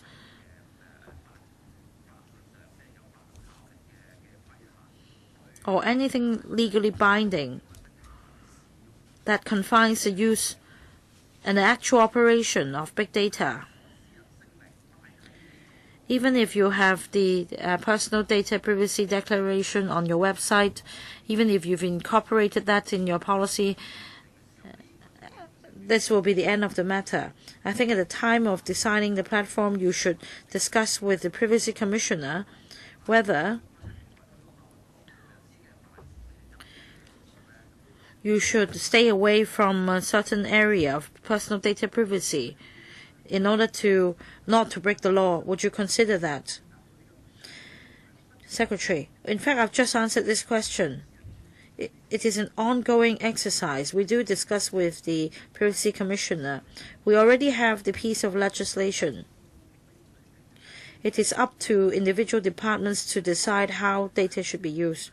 Should we restrict the use of data by government departments? That's another matter. But we do liaise with the Privacy Commissioner. The GCIO can supplement. Thank you, Chairman. Regarding the big data analytics platform, we provide the capability for use by various government departments. As to how these government departments are to use the data, they have to use it in accordance with the PDPO. Next, Mr. Aurokhin. In paragraph 9 of the paper, it says as follows. Well, of course, the Secretary already mentioned part of it. It is said that data transmitted during user registration will be encrypted. So that means nobody could decrypt it. But in paragraph 9, it also says that besides using passwords, the EID system will also allow use of biometric features provided by individual smartphones or devices such as fingerprint, facial recognition, but such biometric information will not be uploaded to the EID backend system. I have a question arising from the administration's paper. From this description, I understand that I should either use an encrypted password or I should use biometric features to log on to the EID system. However, I understand in some countries they use other technologies. I don't know whether it's biometric features. In Estonia, in Finland, they once tried implanting a chip on the SIM card of mobile phones for biometric certification. That's how their EID works. So I want to make it clear from the administration whether they would adopt a similar approach. Secretary, thank you. Chairman, thank you, Mr. Au, for your question. I'd like to clarify that, first of all, EID doesn't contain any data. It's only a key.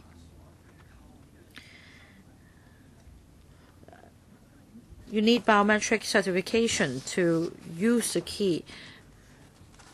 Well, we also consider different approaches, such as the one adopted by Estonia.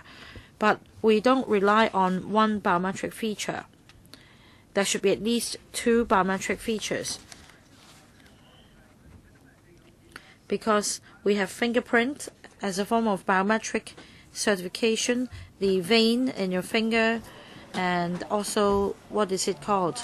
The pupil, your voice, questions put to you, your answer, your facial features, all these could be used.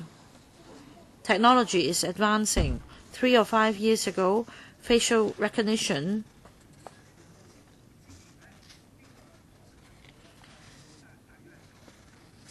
had only 95% reliability. Now it has 99.7% reliability. So technology is advancing, and we will adopt the latest but the most secure, most reliable method. The information is established in the data center. So you can encrypt them, but I just wanted to stress that the EID itself is a key. When you use the key, you wouldn't know who that key is for. There's no private information on it. We understand your point that there's no personal information there. Do you want to supplement? Yes, Chairman.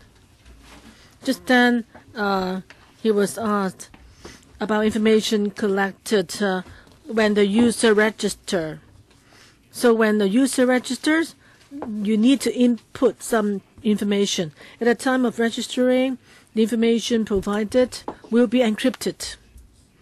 And when transmitted, they will be encrypted too, to ensure that the information provided at the time of registration will not be leaked.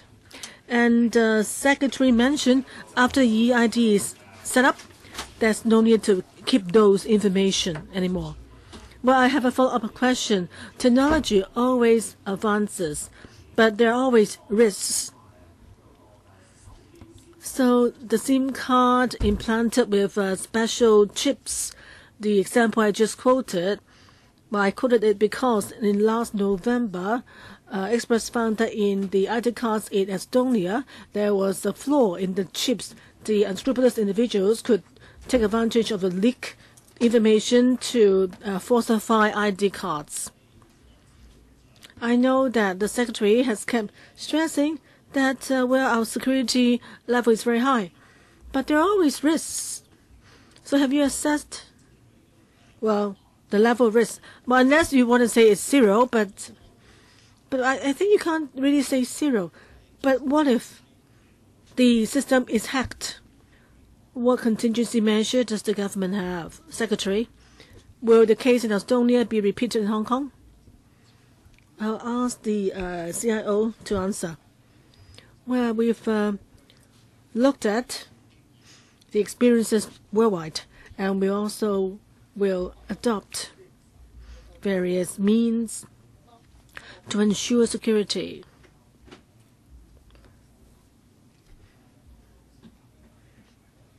Well, we need the person's own biometric features as well as the registered smartphone. Added to that, the encrypted ID before the system can be activated. So there are various layers there used to ensure the safety of the verification process. Next one, Chen Chi-chun. Thank you, Chairman.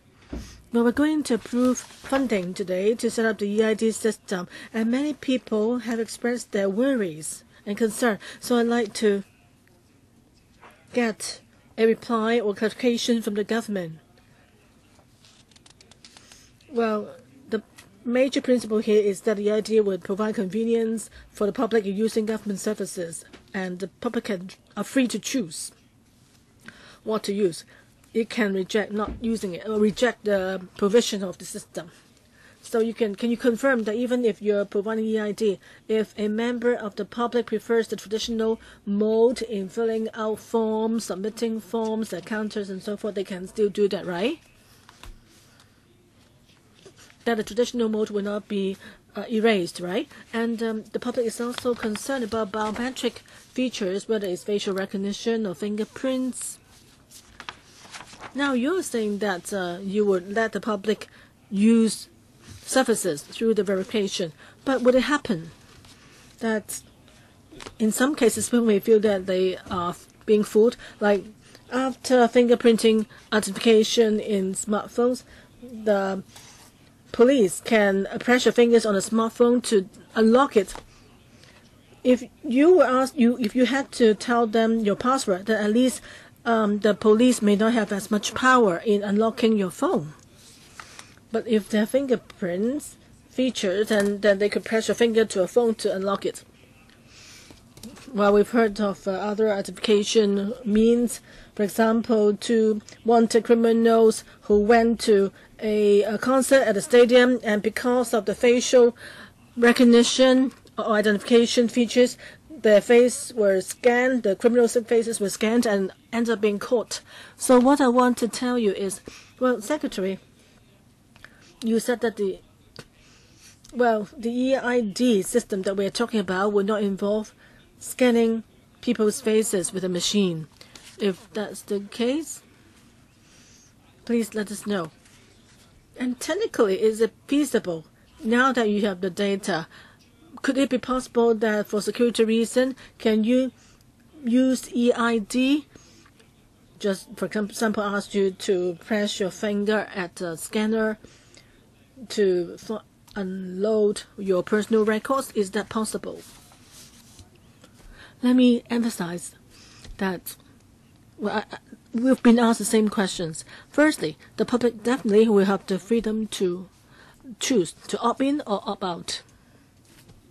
If they don't want to opt in, they can leave. We cannot force the public to use the system, but we can make sure that there are enough incentives for them to enter the system. And secondly, you were saying, what about in the case of criminals? Will EID be used? Whether you're forced to use the system or not? Well, I think I would look at it from different ways. When the public wants to get information through EID, he has to offer authorization. If there's no authorization, no one can get a person's personal information. So there needs to be original authorization involved. And if the information is hacked, the person can cancel the EID easily. He personally can cancel a person's EID. The third layer of protection is that the service providers will provide protection for you. If you want to draw money, there could be a limit of $5,000, for example, as a means of protection. Or if you withdraw a certain amount, an SMS will be sent to you to trigger a response from you, and only with your response can the transaction be approved. Also, let me remind you, EID, as in other countries, they use the timestamp. That is the information you get is subject to a time limit. So it's not that you can own the information you retrieve forever. When the time's up, the information will become invalid.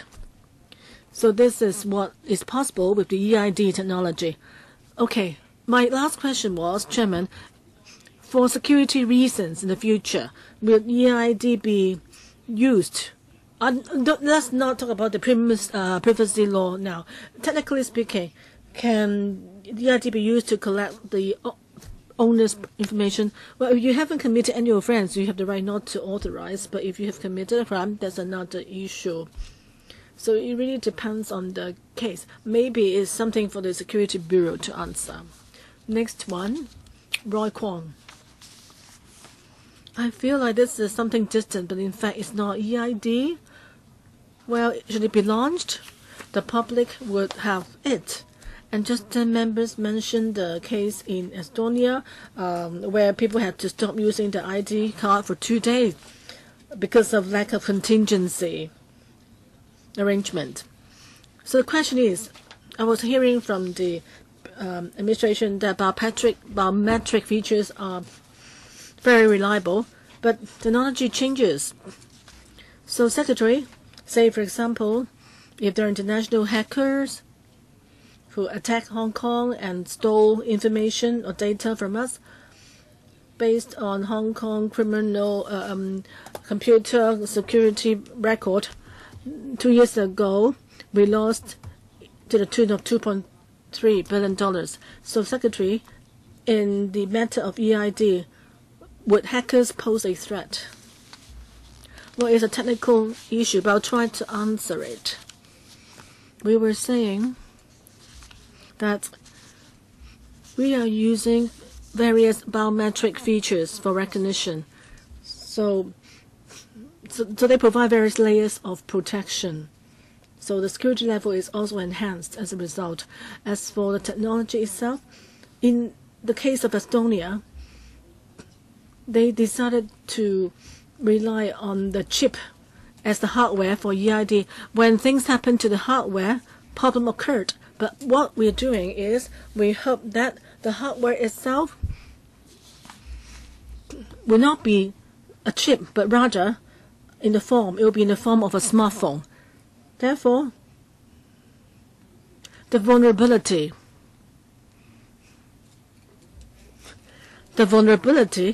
will be less. Maybe I'll give the time to our CIO. Well, in devising the EID system, we'll use the open key or public key infrastructure, the international standard.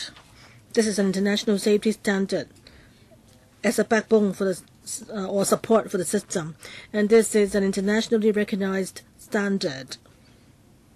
So if the risk is so low, Secretary, would you dare to say there's zero risk, that we can even declare war with international hackers? Would you say that?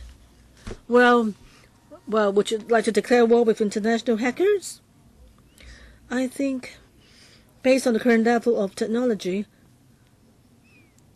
we have very high level of security, but with advancement in technology, we need to keep improving. It's like in the case of Estonia. If the public didn't change the hardware, the problem remained. But as long as we keep pace with technological development, and we can do it, hackers improve, and we can also improve. But our advantage is that it's the government which will provide the EID service. So security-wise, we would definitely do a good job, much better job as compared to a job done by an organization. Okay, would you like to supplement, CIO, the risk level? Well, let me supplement. What let me supplement? Well, we use ID card in the immigration counter, but if you use EID, you'll use it for all sorts of services. So the government secretary, you need to give us confidence. Would you dare to pose a challenge to hackers to tell us that we are fully confident in implementing EID, that we do not fear hackers? Would you say that? Well, I'm the secretary now, but could you ask the next secretary the same question? I can say that only if we can keep pace with technological advancement, then there shouldn't be any problem. Any more supplements? Well, like other government systems, we will have multiple layers of protection. Besides that, all along, we monitor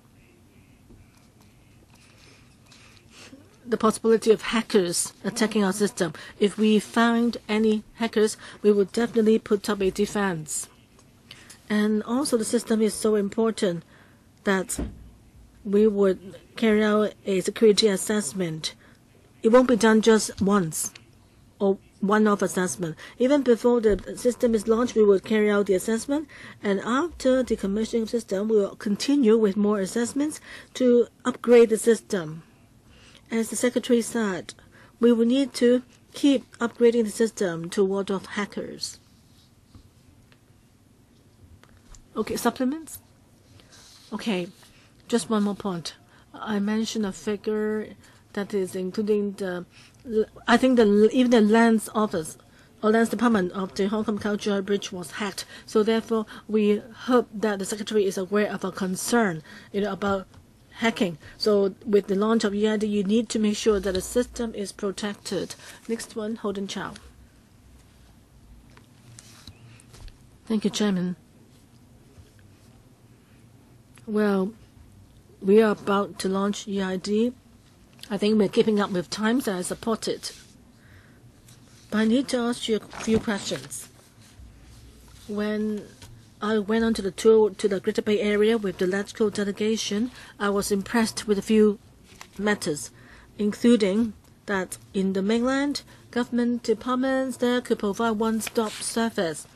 That is letting the public to make bookings of venues or renewing licenses and so forth through one single window or counter. So of course, this all relies on electronic system. So my question is, can the administration tell us, will you? Well, since it's mentioned in the paper that you want to foster one-stop service, sparing people the need to go to different places. With the EID, do you think that we can provide more one-stop services for the public's convenience? That is, various government services can be provided in one go? And the second question is, now that, when we have EID, I think for every person, all of her records, from what I heard from you, you were not going to force the system on people. Say, if I want to store all my records, medical records, or medical records at hospitals and clinics, can I access all those records through the EID system? And also, even if you go to the bank, for a long time in the past, well, nowadays banks don't even want to print statements for you. They will charge you for printing out the statements. If you want to go online as well, there are rules to follow. So would you also discuss with banks through the EID system to provide even more convenience for the public, that they can access all sorts of records through the system? Of course, this is under the condition that is all voluntary on the part of the public. So is that feasible? Secretary, thank you, Mr. Chow, for your question. Policy-wise, we definitely want to, as you mentioned, provide data sharing and open data and so forth. Sharing means if you're on the cloud platform with EID, with the support of EID, you can get one-stop service. That's what we mean by data sharing. That's one of our goals. We do want to do that. And secondly, in terms of opening up data, whether we can access all our personal data or give authorization to an organization to access my data. That's what we mean by opening up data. That's also what we want to achieve. With such a platform, a secure EID system with protection offered to the public, and those services could be offered. But as for whether we can get banks to provide information, so you need to talk to the service providers. Would they extract the information for the use of customers? I think you need to reach agreements with the service providers or particular banks. You have to choose the banks. I'm only giving you a tool, a platform. So, Chairman, just a supplement here. Of course, I'm pleased to hear that you have those goals.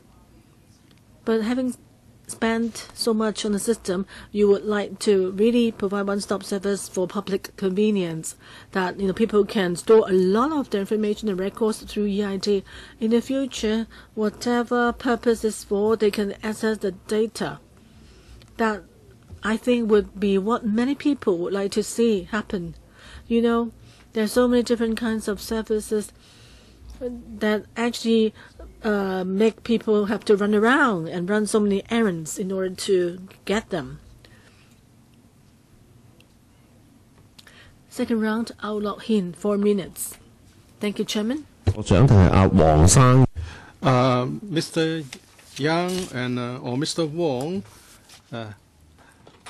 has said that the authentication and verification is going to be secure. There are 3 steps to ensure this: biometrics, and mobile phone model, and also encrypted password, encrypted ID. Well, there's a digital divide with reference to age. If I may, I would like to digress a bit. That there's a newly app developed for 八段锦 exercise,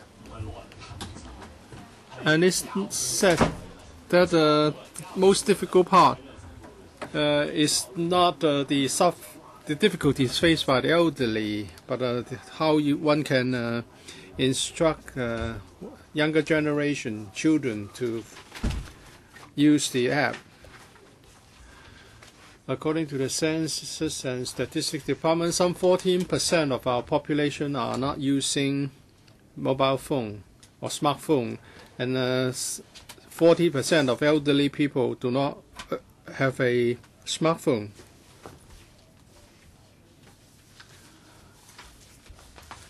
This time you are going to set up this platform. Would you be willing to do something at this stage to make it popular, to promote this to the elderly so that they would use EID? And I've told the secretary during a previous exchange, I had some bad experience about the e-cert. When the government launched the e-cert, it was not utilized much. And we want more people to use new technology. So it's important that we ensure a high take-up rate. I can answer questions on the policy. I would defer to OGCIO in respect of technology. The 3 levels of protection, you need to register once. Some elderly people are using iPhone 5, cannot do biometrics. I know. On how to make technology widely adopted. It's not just about EID, it's not about smartphone, it's not about using the internet, it's about the culture. If you tell an elder that you don't need to use cash, this is simply not acceptable, that you have to work on the promotion. With INT fund, we would like to promote the adoption of new technology. It's one of the 8 directions promulgated by the CE. But to achieve this objective, we all have to chip in. If you say this is expensive, well, what is expensive? If we can convince older people to use it, it's a big achievement. I hope people should be more accommodative and we should work together to promote technology, internet or cashless transaction,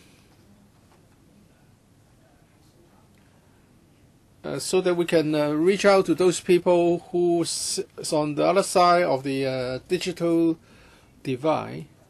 As for the experience with e-cert, I think the biggest problem, I think I can tell you now, that when it was launched, we need a media, a physical media. You need a USB carrier, which is in itself not secure. The security level was not high to start with. You have a media. If it's in your pocket, I know that the information contained in that media are your data, but there's no media now. And at the time, there was no smartphones, so the take-up rate was not very high. And now it's free. It can be used by anyone. It's convenient, and it's secured. It affords protection to privacy. I hope all citizens in Hong Kong and all legislators here can support this initiative. 5 minutes. We are in the FC. Of course, this is about funding application. We have always been mindful about the need to make sure that it's good value for money. We don't have unlimited resources. Of course, the government will say that what they are doing is good or is effective. Paragraph 32 says that the government would hire a contractor to provide the cloud platform, operate the cloud platform.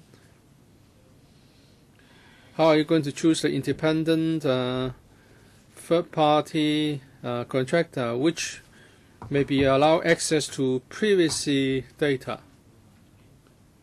We're talking about a special case here. We're talking about information kept by the government. Also, are you going to restrict the tendering to local service providers so that you can upgrade the quality? Well, I ask this question because the OGCIO proposed a central email system, and it's been recently reviewed that Assumption company has been awarded the contract to repair and maintain the system, and all government email service will be covered. So there's been some suggestion, some discussion that government information may be leaked, and there may be security concerns.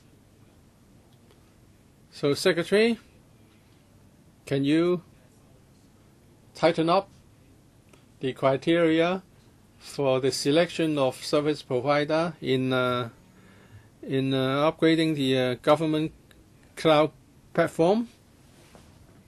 Thank you, Mr. Fan. First of all, our contractor has no access to the data. The data cannot be accessed by the contractor. EID and emails are very different. EID requires a higher level of technological capability. It's very different from buying email service. That's just a system integrator.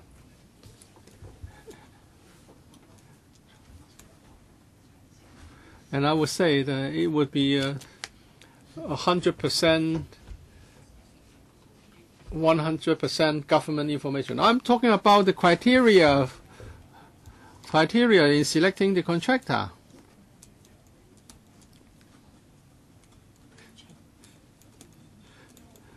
The contract you talk about was awarded by the Central Tendering Board, not by the OGCIO.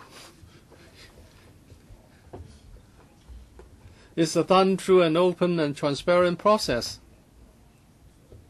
All the bidders are qualified bidders. We have no control over the outcome of the exercise. But this time, for the EID project, we are going to require very sophisticated technological capability. We would like the bidder to have experience in offering similar service. Well, you're the secretary for INT, right? We have local talent, and local business will need to be given opportunities to develop. I want you to make sure that local enterprises should be given priority so that they can be afforded opportunities to grow. Well, I was just about to answer this question. According to the CE's 8 major development directions, we would review our procurement policy of IT services without violating the WHO procurement rules. We'll try to take on board relevant requirements on innovation and technology so as to promote the local development of innovation. This task will be completed next month. We are moving ahead at full steam. The steering committee would propose certain things. So would it make would this particular project be covered in good time? The review will be completed next month. Mr. Chen Chi-Chin, second round, 4 minutes. I want to follow up a question raised by Mr. Gary Fang.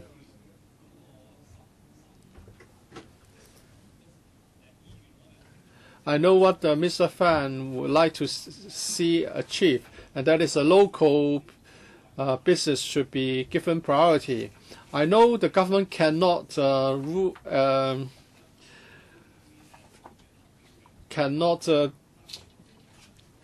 disallowed competition from other companies. It said that the email service contract was awarded to a not so experienced mainland contractor, according to some party media. It said that that particular contractor have not offered any good products, and 20 trademark applications were ruled invalid. So that's about the tendering system. Because you award a contract to the lowest bidder, that's why we have this incident. For these two commitments, it's two big commitments, 112 million for EID, another one, $533.303 million for implementing the next generation government cloud infrastructure and big data analytics platform to support agile delivery of e-government services. So they have to be stable and secure. The contractor must be experienced and enjoys good reputation. Well, if a good experience and they're not concerned about business, they have high bargaining power. Those with less experience, those with lower bargaining power can offer lower prices. So for this particular exercise, in the assessment criteria, what is the weight of tender price? If you give too much weighting, too high a weighting, then you may award the contract to someone who is qualified. So in the design of the tendering document, the track record, whether there's any past record, and how would you assess the different factors? For the central communication email system, we actually purchase the service of an exchange server for the email service.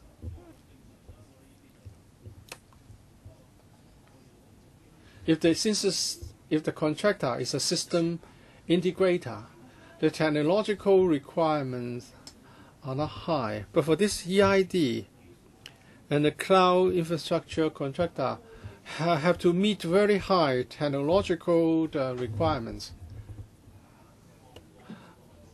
I don't think price is the highest, is number one factor. We'll look at the compatibility, reliability, flexibility, security, because security is important, and also the experience of the contract or the bidder, relevant experience.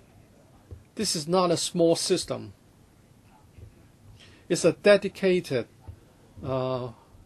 proprietary system for which high demand, high requirements are imposed. Next month we would complete the review and we will report back to the steering committee, and the steering committee will decide that for the whole SAR government, whether we should adopt a new approach or new indicators in the assessment. And we would take on board relevant information requirements on innovation and technology so as to promote local innovation. We are going to put sufficient emphasis on this factor. The speaker's not coming through. Please do it quickly. I think the question has not been answered. Do you have any assessment criteria for the tenders, and what is the weighting given to price? Can you tell us, or is it that you only come to decision after the review, so that a price will be given a certain percentage in the overall weighting? We'll know after the review. Mr. Chu Hai Dik. Thank you. I want to continue with the discussions in relation to the question raised by Dr. Cheng Chung Tai. I would like to know how you evaluate certain issues related to key smart city infrastructure. We've learned from news reports that the mainland has come up with a social credibility system. If you don't know what I'm talking about, you can just key in the word credit China or credibility China and Google for more information. There are three issues.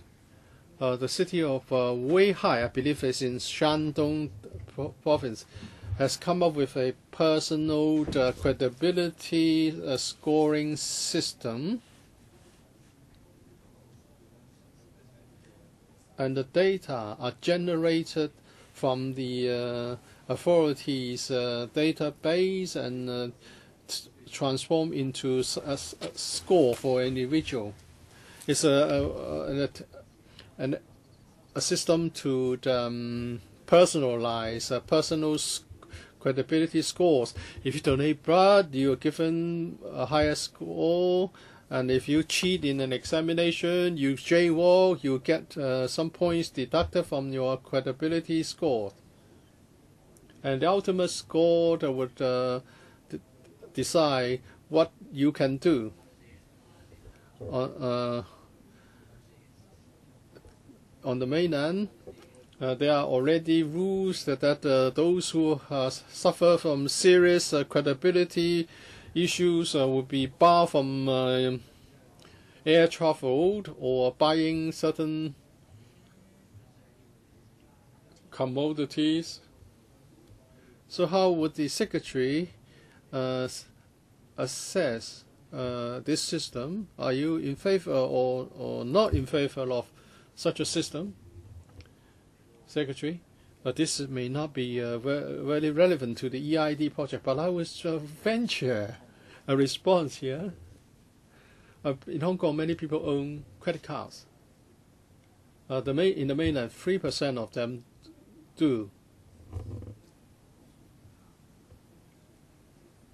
The information is kept by the credit card companies, and they can check the credibility of users. The system has been around for a long time. Why is the mainland government doing this on the mainland? On the question of keeping scores, I have an open mind under the Smart City Initiative. 個標準點樣 set 咧係好緊要。It's important that we set the right standards. You have open mind about this, right?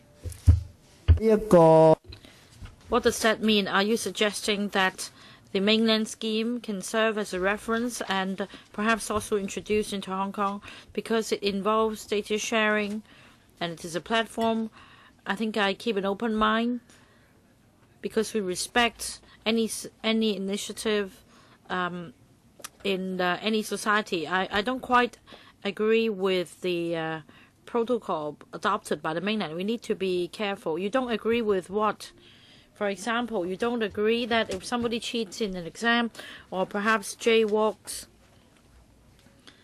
then such a record should be transferred to a railway company so that this person will be barred from buying a ticket. Well, let's say if you cheat in an exam, I think that this is a serious question whether this how the score should be viewed.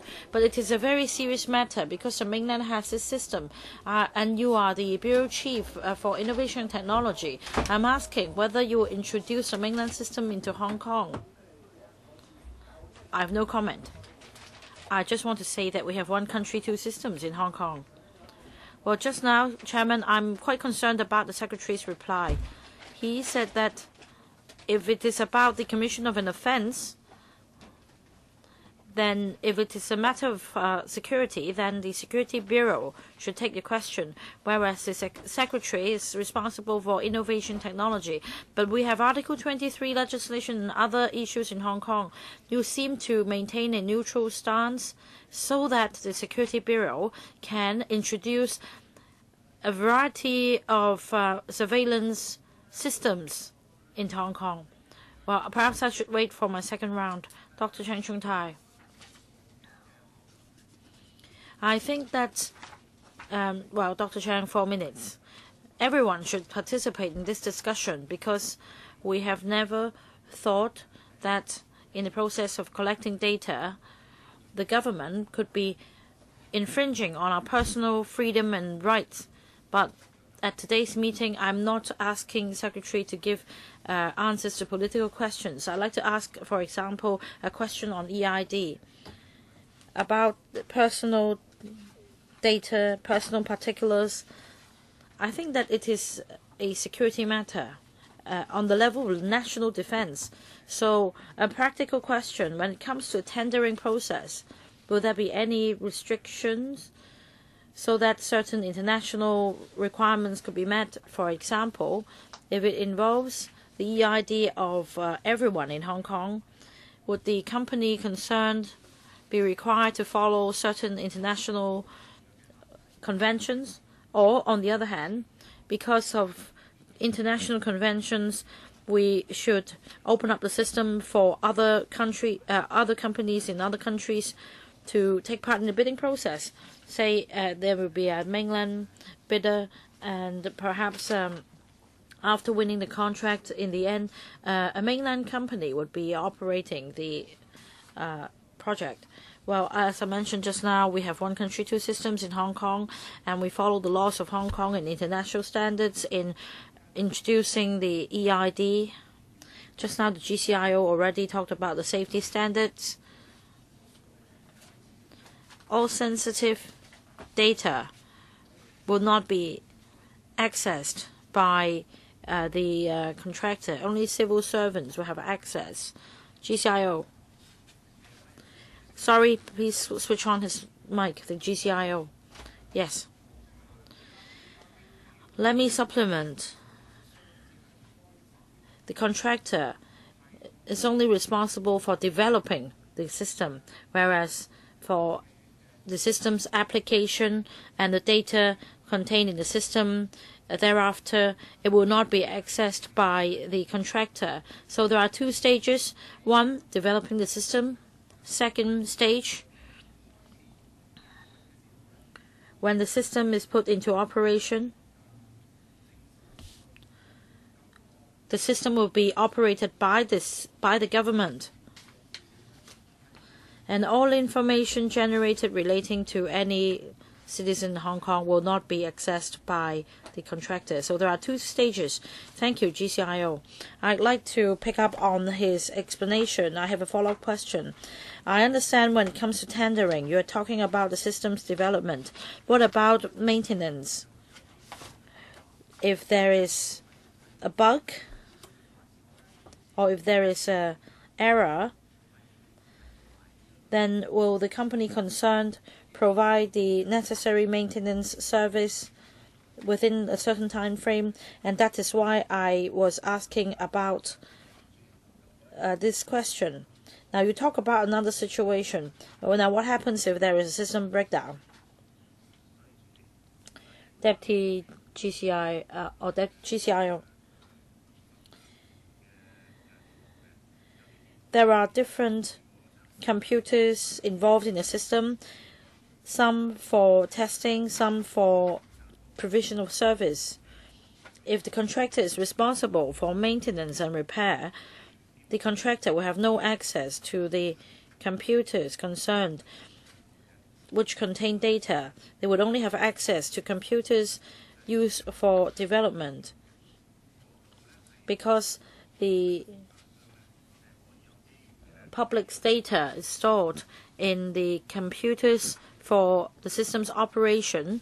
The contractor will not have access to such computers. Mr. Charles Mock, second round. Just now, a very good question on tendering. In fact, I'm also concerned about the lowest bidder wins phenomenon. On the one hand, local companies would be deterred from taking part in its development. It will also pose hindrance to companies upgrading.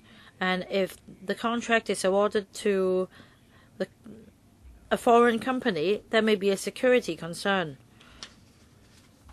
Not only mainland companies, perhaps the public would be concerned about a Russian company winning the project. And you mentioned that a new measure will be rolled out very soon because the chief executive said that there will be a review. So perhaps we should not hurry ourselves. We should wait for the review to be completed so that we have confidence in the tendering process. Can you do it this way? I think a lot of local companies would welcome this change. It won't make much difference in terms of time. Well, many government officials in the past would just answer a question similar to the one put by Mr. Ediju, like it is a hypothetical question. We don't need to worry about it. But the Secretary, you just now gave an answer about one country, two systems and our laws in Hong Kong. But in fact, as far as the legal provisions are concerned, if personal data is used in an improper way by even a government department, then according to the law, somebody could be committing an offense. So in an indirect way, you're telling us that no government department will misuse data in such a way. So to reassure us, Mr. Mok, I think this is a very simple question about the 8 directions proposed by the chief executive. We are taking it forward, and we're talking about smart city, and this is one of the new initiatives under the smart city concept. I don't think it's pragmatic to take forward project A before project B, because we understand the importance of taking forward projects at the same time. We are proactive. We shouldn't just sit and wait, because technology is advancing rapidly. We should do things as quickly as possible. At the same time, I'm saying that we are currently reviewing the practice. And I can say that the technical standard is really high. This is about providing ERD service. Of course, if possible, I'd be happy to see some development in the local I&T sector. What I can say for sure is that the government definitely will be adhering strictly to the PDP ordinance. You say that it is of very high technical standard. This is exactly my concern, because in Hong Kong, many companies may not have this experience. In other companies elsewhere, like in other countries or in the mainland, they may have this experience. If you take this into account, then it is exactly the case that foreign companies have this experience but not local companies. And that will be a problem. Thank you, Mr. Mok, for your question. I understand that you're familiar with the sector as well. I see that the local sector now has this capability already. Mr. Alokim, third round, I'll try to mediate things, because just now Mr. Ediju asked about the social credit rating system, and there seemed to be sort of bickering. I think members here are concerned because this policy points to big data.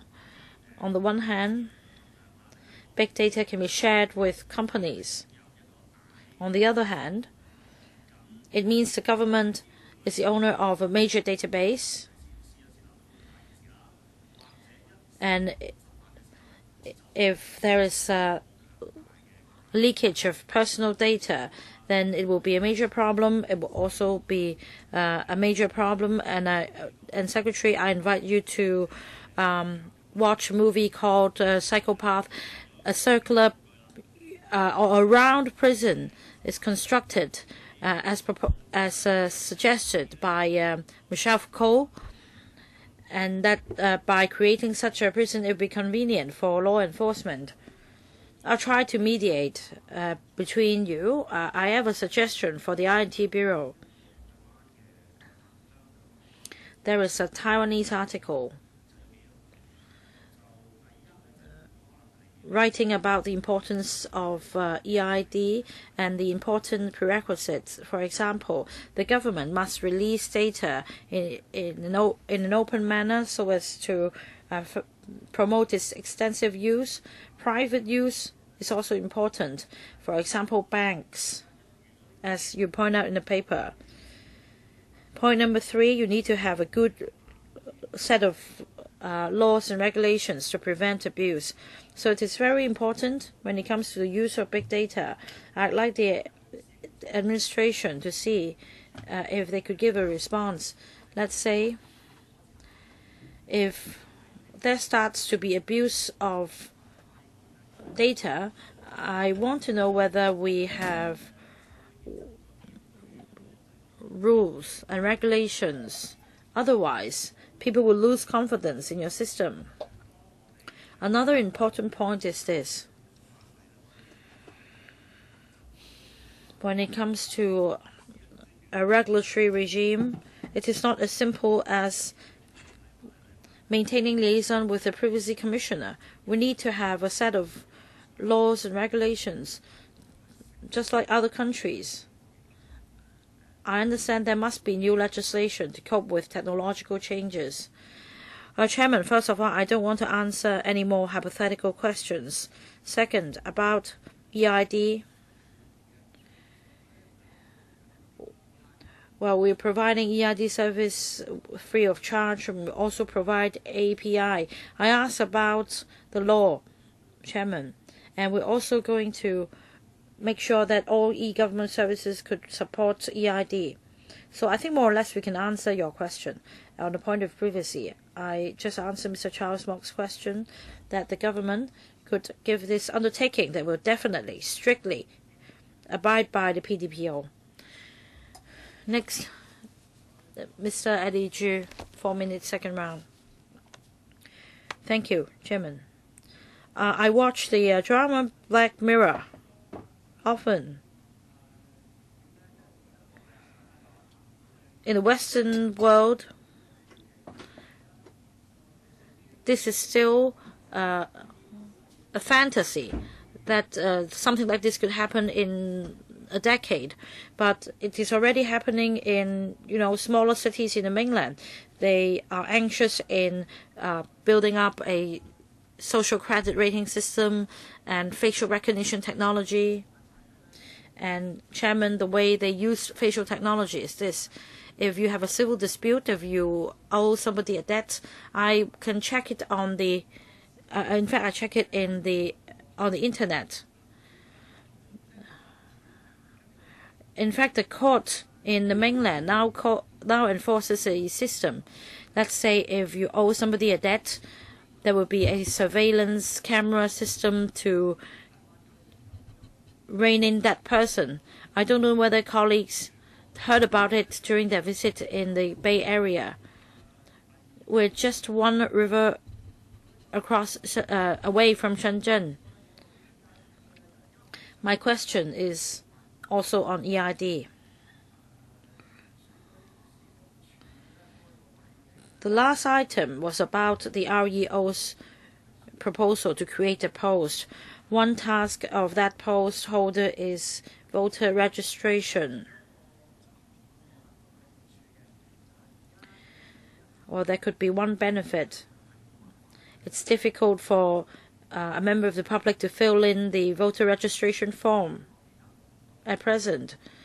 So for the EID, you just said that other government departments should take EID into account in their application forms. For example, can you use the REO's voter registration form as an example to illustrate how you can make it convenient for our citizens, especially younger citizens, to register themselves to be voters using the form online. I'm not going to answer this question on election. I can only say that we are in the process of discussing with other government departments on e-government services. I can just say that a lot of services will be included to make it convenient for the public. So let's think of an example. E-certificate, for example, some rather cumbersome way of getting the service. Can you use this example to illustrate how, after we have EID in the future, a member of the public can get this service? Thank you, Chairman. Thank you, Mr. Zhu.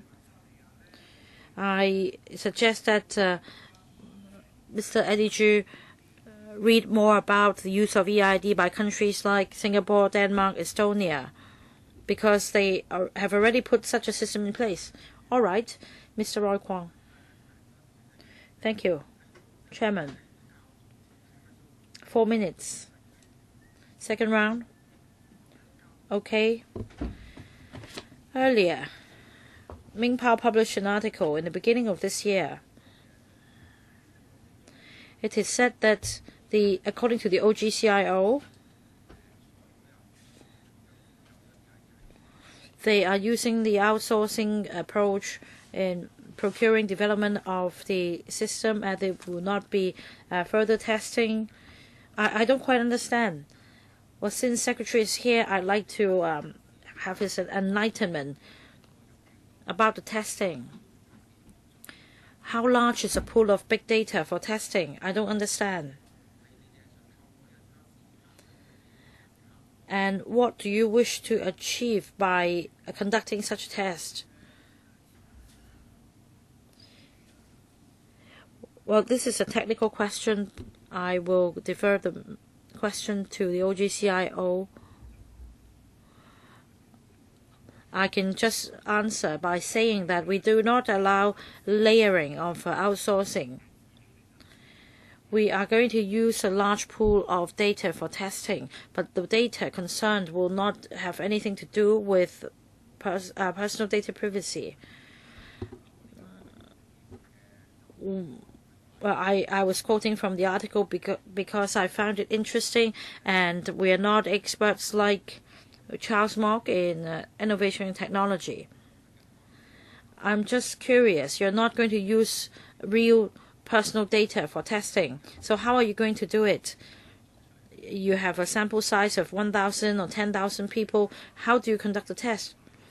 I don't think it would just be the data of 1,000 or 10,000. All the data can be provided or generated with a computer. We don't need any input from humans. The test would run for at least 3 months, usually 3 to 6 months. Coming back to my first question, the purpose of the test is to see if there will be a meltdown of the system, and let's say if the machine freezes during the test, will there be any report to the Legislative Council? In short, we will know about the outcome of the test. Is that right?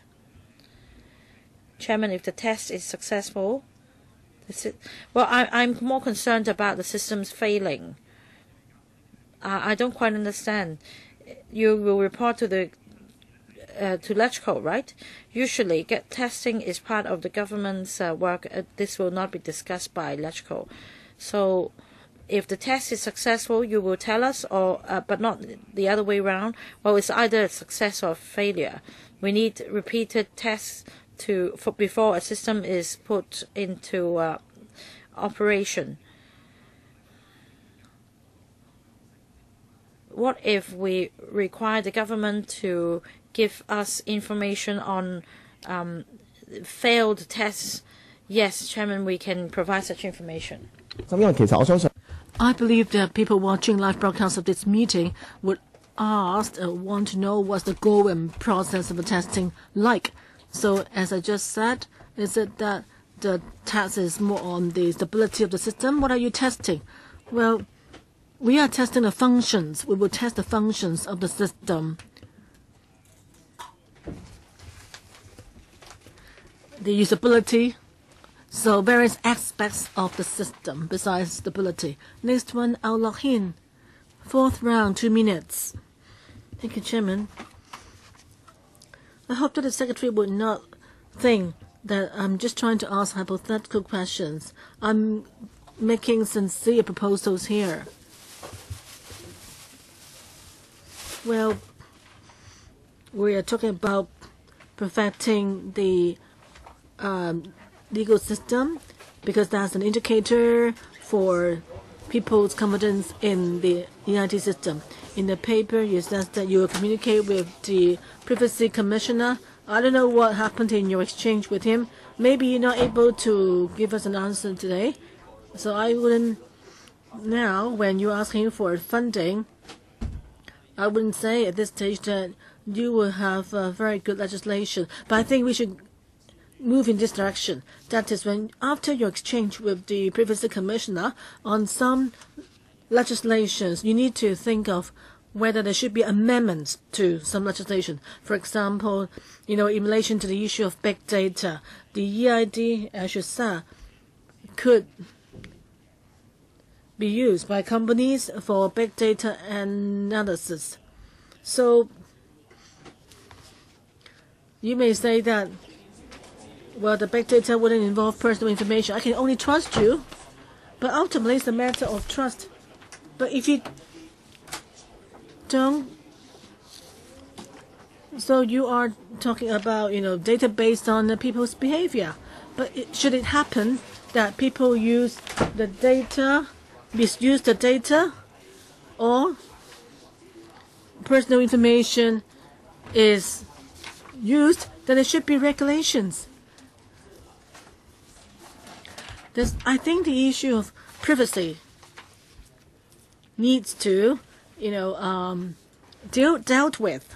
It needs to be dealt with in the light of the EID system. That's my suggestion. You need not respond. Okay, well, let's not waste any time. Andy Chu, yours now is the third round. 3 minutes. Thank you. I hope the Secretary can help me understand about the financial aspect. Just then, Charles Mark. It's like Charles Mark is that we're like trying to suppress the quotations, not being kind to IT professionals, and he may think that IT professionals are really worth what they paid. But I'd like to ask, now with the $500 million budget for the cloud service, by 22-23 each year, we will need an annual budget of $20 million in annual expenditure. Can we expect that with the cloud?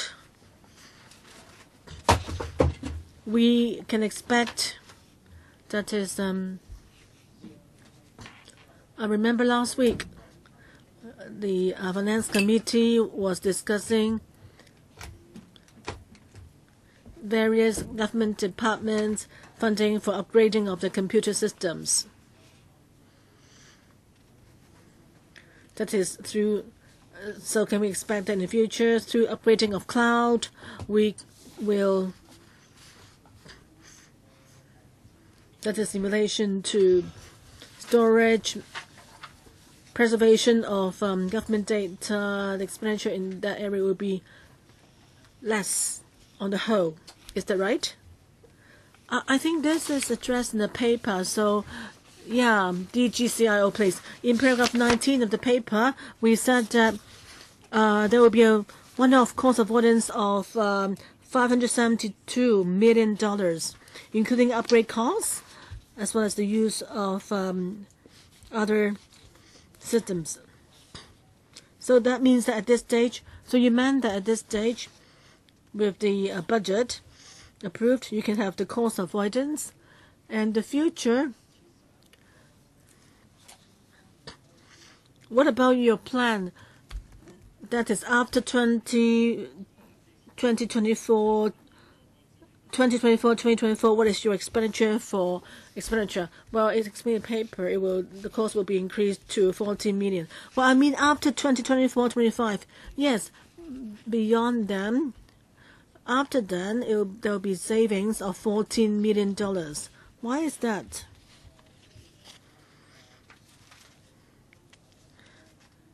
Is it based on the cost of the old system?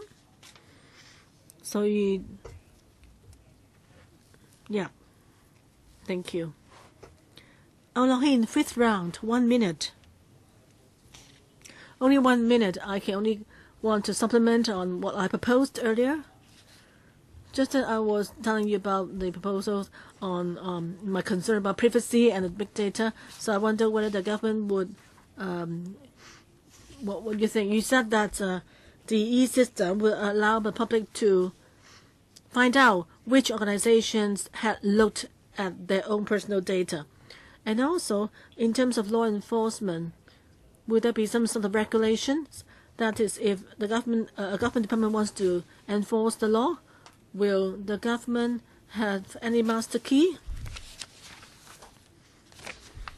that would allow for the public data to be released? This is of concern to the public, I think. Okay, 10 seconds. I have nothing to add. I said that EID contains no personal data. Any more questions from members? If not, then I now have how many? 2 motions, 237A. From Chen Chi-chun and Eddie Chu. No more, right? So I will move the motion. Let's vote on the motion. So for the first motion, please display on the screen the motion, the first motion. You want to claim a division? Okay, the bell will be rung for 5 minutes. 我5分鐘得。俾個咪佢，俾個咪佢。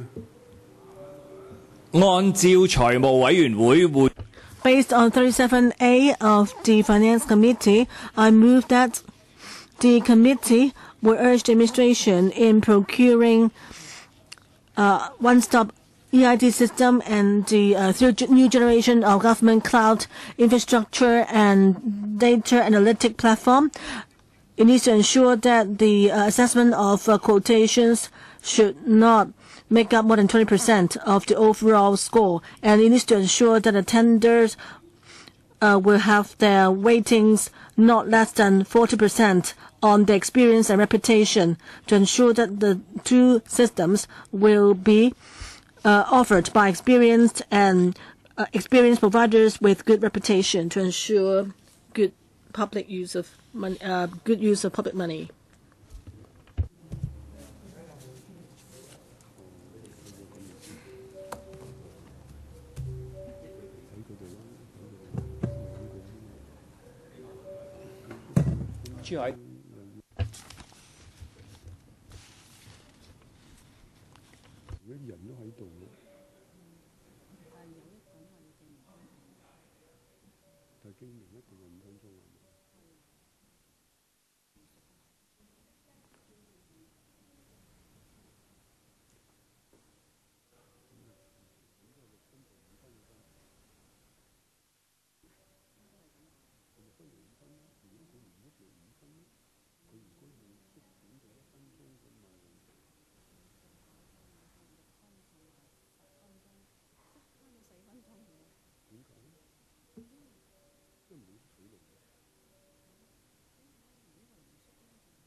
使讀呢段啦，呢段冇咗啦。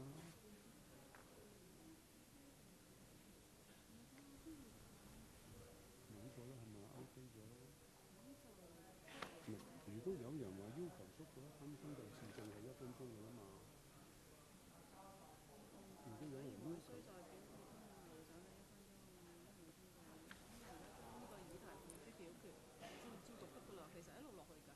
哦，呢個就係佢成個 main 嘅議題。係啊，你要 stick 住，即係再講一次話乜嘢付諸表決咁樣樣嚇。所以可以簡化嘅，我同意有少少滲出嚟。我呢個咧就冇得辯論，如果有人提議咁，我哋就即刻去到表決就咁啦。咁跟住咩啊？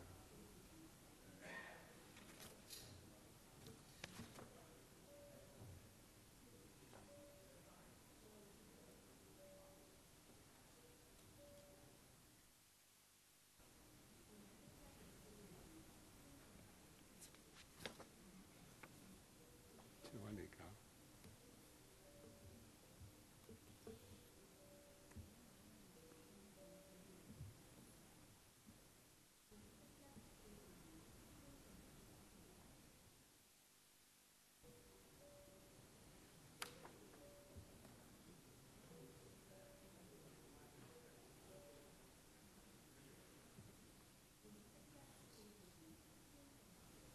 再提醒大家，我哋而家。So let's be reminded that now we're going to vote to decide whether to deal with Chen Chichun's motion.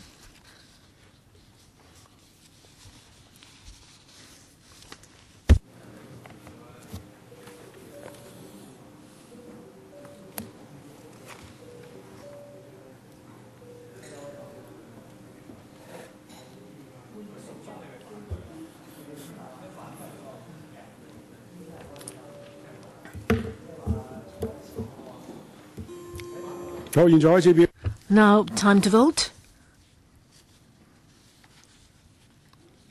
Before I announce the result, members, please verify your vote. Okay, time's up. Please show the results. 34 present, yes in favor, 20 against, 1 abstainer. I announce that this motion now is rejected. The next motion, moved by Eddie Chu, claim a division. You want to claim a division? I didn't see you. Okay, it's you. Okay, Mr. Chu. Okay, please raise your hand when you speak. All right, he asked us to claim a division. So the bell will ring for 5 minutes. Well, based on 37A of the rules of the Finance Committee, I move that since the Innovation Technology Secretary said at a meeting that he adopt an open attitude towards the credibility system in the mainland, it made the public worried whether the EID system would bring into Hong Kong the social credibility system adopted in the mainland. I urge that this committee should urge the administration not to use the ID system to record people's criminal or offences past records in those areas to ensure that the credibility system used in the mainland will never happen in Hong Kong.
未處嘅其實就係你。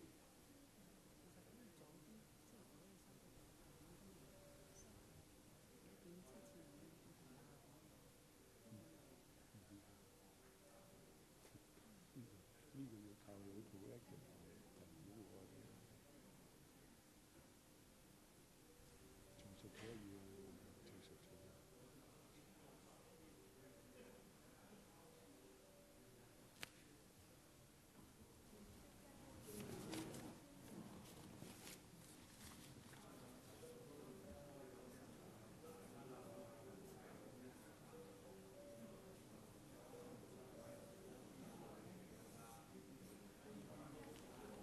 會 carry。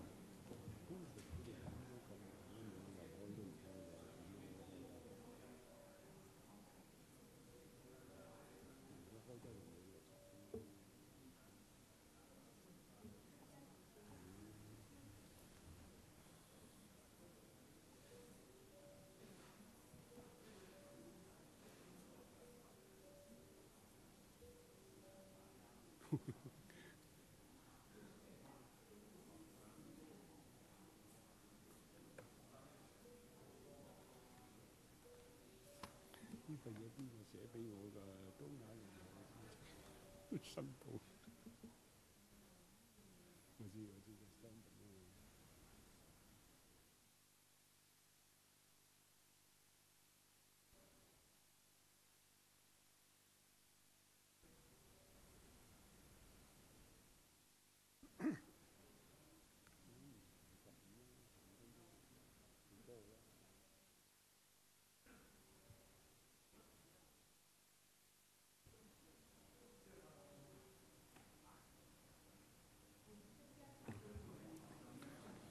一陣間去到主體嗰個又5分鐘喎，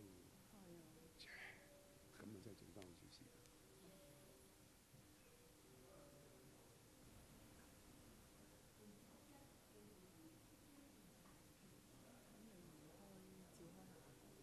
哇！再加多15分咯。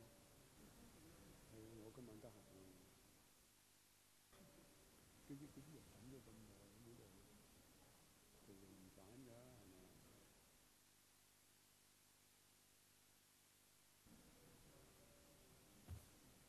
對唔住啊，邊個仔？邊個仔？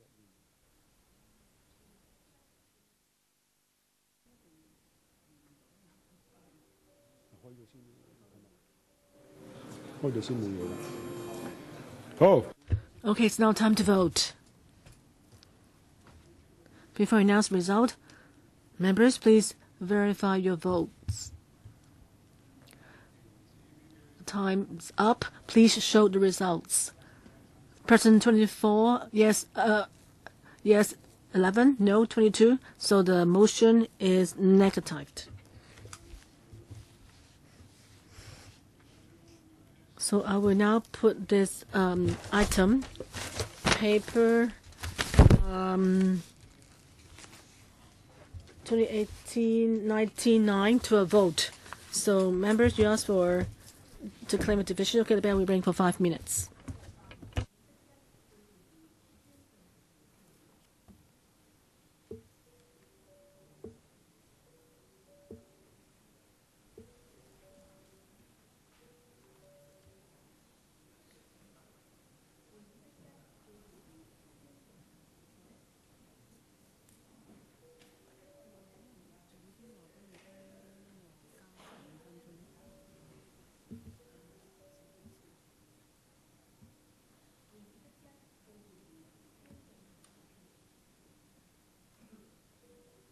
我想通知一聲大家咧，我準備開下一個項目。Members, I will extend the meeting by 15 minutes. I'm prepared to start the discussion on the next item.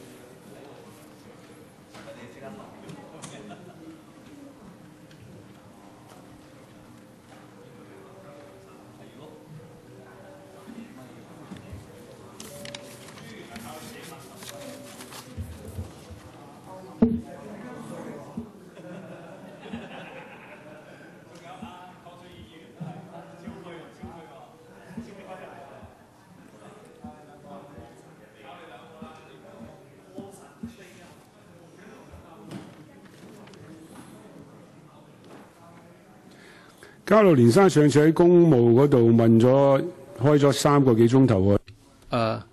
Last time we had more than 3 hours of discussion in the PWSC meeting. I suppose all questions that had to be asked have been asked.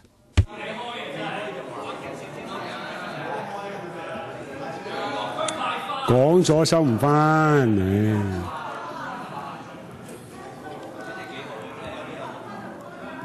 ，15分鐘啫。It's just 15 minutes.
Members, may I remind you that we are going to vote on this government item, number 9, FCR 2018-19, number 9. 好，現在開始表決。Please vote. Before I announce the result, please verify your votes. Voting ends now. And the result is displayed. 35%, 24 for against, 6 abstention. I declare the item endorsed. Next item, FCR 2018-19, number 11. Members are invited to endorse the paper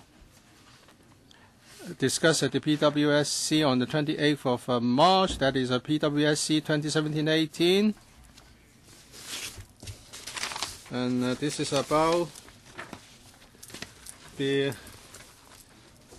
project number upgrading of project 794CL to category A.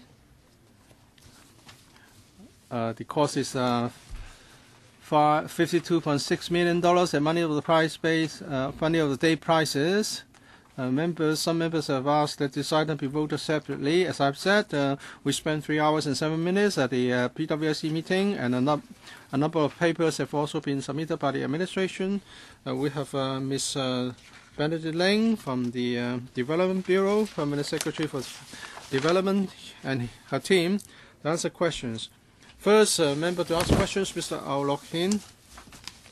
I have a simple question, actually, and I believe they expect this. Wan Chai, this district council had a discussion of the item and your lie was exposed. In the past, you said you have an open mind, but you are anything but open mind about this. So you're now going to demolish the building. Please explain. I think even DAB district councillors in the One Child District Council objected to this. They said that the government is despicable in lying, in cheating the district council, the public. So after the demolition, you are going to sell the land to a developer for commercial development, so that you can reap a big income. And also the car parking spaces that you are going to provide would make traffic more congested. And you're not telling us everything. So perhaps you can explain why it is appropriate to give some papers to us but not others. And why do you think that traffic will not be a problem? Permanent Secretary, let me solemnly say this to members again. That is to say, the proposed demolition project has got nothing to do with the future use. Let me use an extreme example for illustration. In the future, the Town Planning Board may have a different idea about whether this site should be used for a court building or commercial. If they think that they should use this for GIC or green space, the government is of the view that the buildings with a total floor area of 28,000 square feet will still not be appropriate, because they are very old premises, and we need to do a lot of renovation and upgrading. And the government has already indicated that the recreational land next to it will no longer be needed. So we need to do the planning again, even if the zone OU and GIC and we can build buildings of the same height, we will still be able to get more than 28,000 square meters of floor area. But if it's put to a different use, the floor area we can get would be as much as 170,000 square meters. But everything would depend on the town planning outcome. Well, I think we should clarify the matter here. This item is about demolition of existing buildings, but this is the precursor to the next step. Of course, I cannot say that I support the demolition and then later I oppose to the new use. Actually, the answer is already provided in your paper. I don't think the public would oppose to the plan to build a district court there. The problem is what commercial uses will be put there. And there's a bigger problem. You talk about the traffic problems in the district. So you told the public, you told the district council that there's the existing problem with the traffic. And now it seems that you don't see that. But it seems it's apparent that the next step would involve turning this into a commercial use and causing traffic problems. Can we support this item and then oppose to future use so that the land will be left vacant there? That's not really a pragmatic way forward.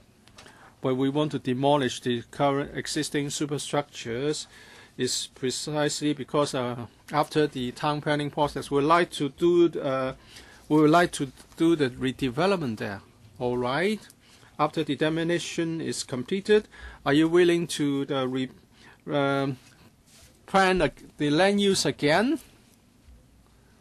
Well, that would be a separate process involving the town planning process. And you can just ignore us. in all the town planning papers, we set out the views of different stakeholders, and very often the process is something that the legislator can also participate. Mr. Dennis Guo, I'm very concerned about the lack of court facilities. And that is to say, even if all the vacancies of judicial posts, judges are filled, we don't have sufficient space. I look at the family court. It's very repelling. You don't want to go into such a court.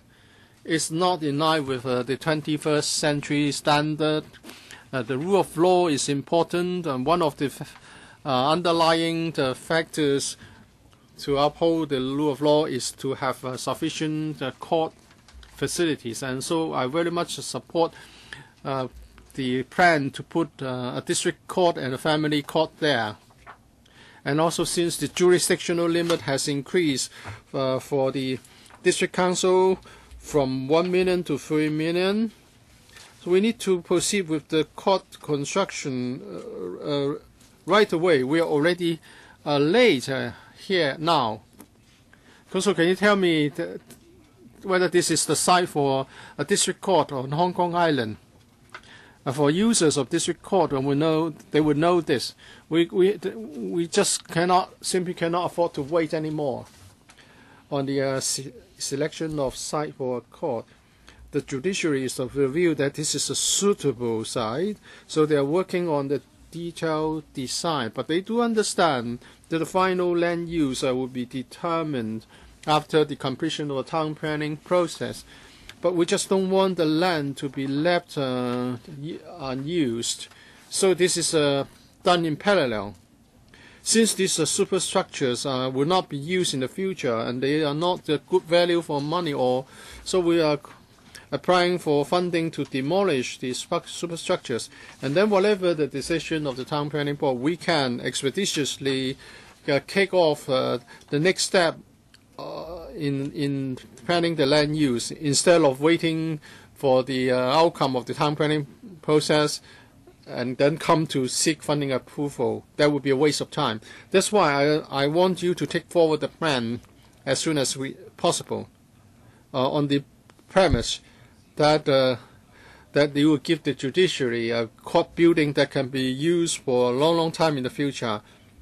But of course, on the judiciary will have to make a decision on how to use the future court building based on their professional considerations. But I would just want to point out that we need more court facilities, and this is much needed.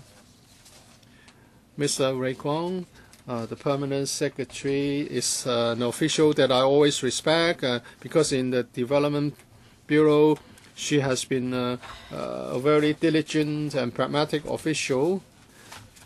Since you are so pragmatic, permanent secretary, I think you will know the views of the Wan Chai District Council. Can you tell us what the District Council think about this? And of course, the District Council is a stakeholder, and it reflects public opinion about the use of this land. And we know that demolition is just part of the process.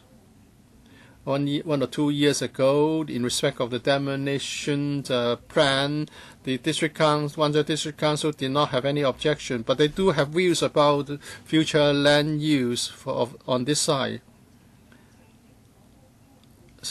And that is, there will be preliminary consultation before the planning process started.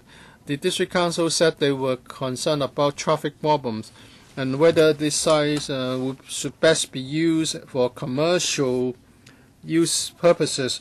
And also they would like to know whether, apart from the court facilities, whether there should be other facilities as well. And after the town planning process starts, we'll go to the District Council again, because the District Council would be a major player in the planning process. Or to allay concerns, the Development Bureau needs to do more because very rarely we have this objection from the Wan Chai District Council, and they pass a motion unanimously objecting to this plan.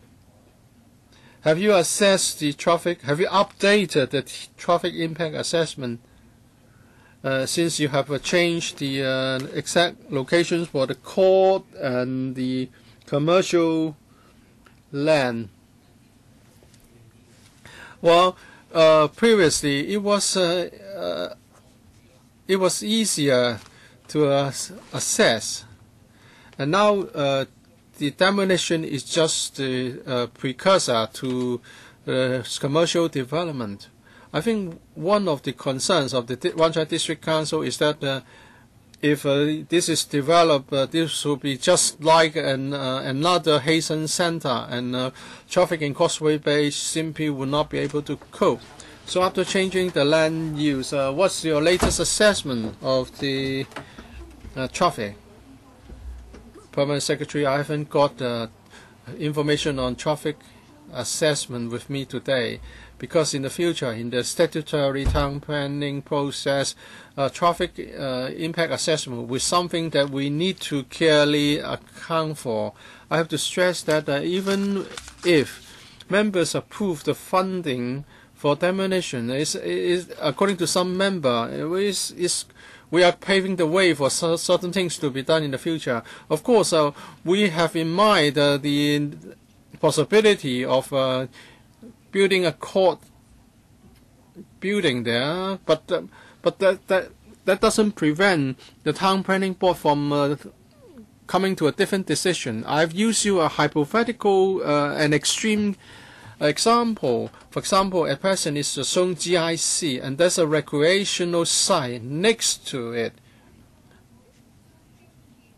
And if we work according to the current zoning, we go for redevelopment, we will be doing much better. We will be getting much more than the 28,000 square meters of premises in existing superstructures. So whatever future land use will be decided on, the demolition will still be better than keeping the current superstructures.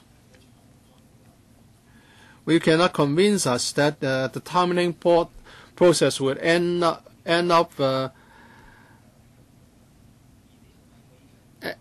with the government proposal rejected, because they have a different voting system. It's not as transparent as our voting system. We cannot complete the scrutiny of this item this time. Next time, you should tell us more, because the changes arising from the demolition, we need to know what would happen to the traffic situation. If you want to convince us, you must give us sufficient information. Permanent Secretary? I really cannot say that these two are closely related, because these two are not related. Ms. Horace Zhang, 5 minutes. Chairman, regarding this item, at previous meetings, these questions had been asked by members, so I'd like to express my view.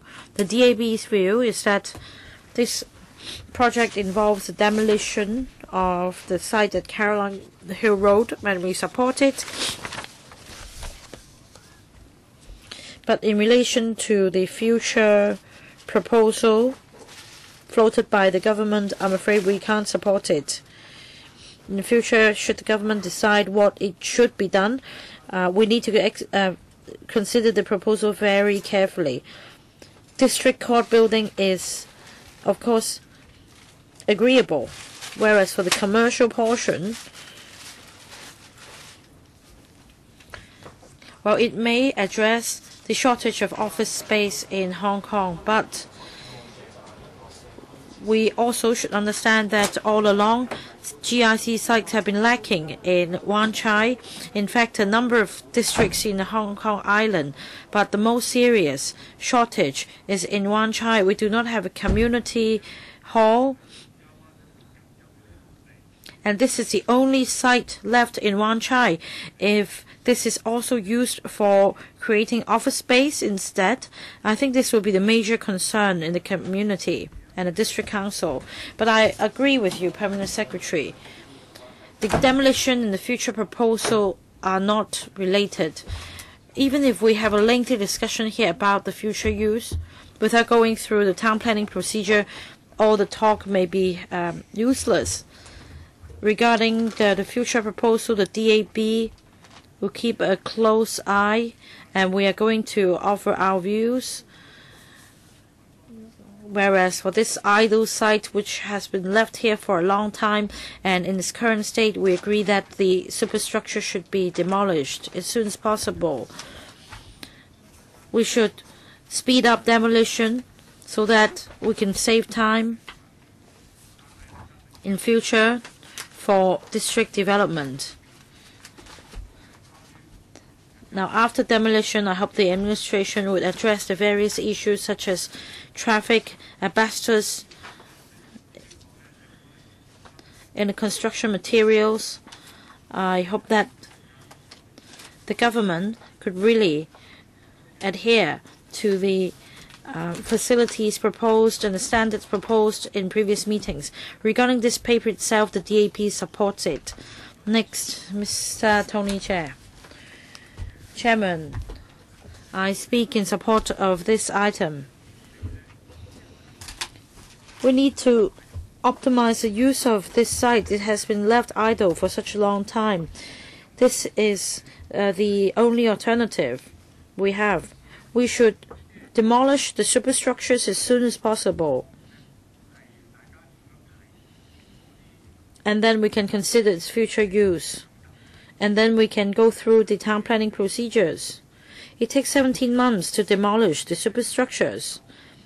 And according to the paper, originally the proposal should have been submitted in March last year. What's the use of further bickering? It's been delayed for such a long time. Some members refuse to listen to others. We need to have, we have a mechanism. You have to have faith in others, because we have an existing mechanism. The town planning board will be overseeing the procedure, and it takes 17 months to demolish the superstructures. There is still a lot of time, meanwhile, to decide on what should be done with this site. We should make good use of this time, or should we rather wait another 17 months for its demolition before we take forward development? How many 17 months more do we have? We only have 2 years within our term. We don't want to stall the progress of demolition. So whilst the superstructures are demolished, we can make use of the time to proceed with consultation. I really am puzzled about some members' motives. Now, my question is this. Has the administration assessed during these 17 months about the timetable required for drawing up a proposal and consultation? Can we confirm a timetable within the 17 months? Chairman, for statutory town planning procedures, usually it takes 11 months, but by extension, it can go to 17 months altogether. So if we start the demolition works today, demolition won't be completed until the end of 2019, according to the paper. That's the timetable we wish to follow. Chairman, I'd like to follow up on another matter. Traffic is a very major issue. That's on the one hand, traffic issue during demolition, and a TIA report has been submitted. I reckon. And according to experts, first of all, is it the case that the traffic impact could be tolerated? Second point is about eventually what the use of this site is. Then regarding the TIA in the second aspect, I want to know whether it has been conducted, or is it that the TIA would be conducted depending on the proposed use of the site in the future. Let me take the second part of the question, and then I will defer to the ASD to take the first part of your question. Regarding the future TIA of the site, of course it depends on the intended use.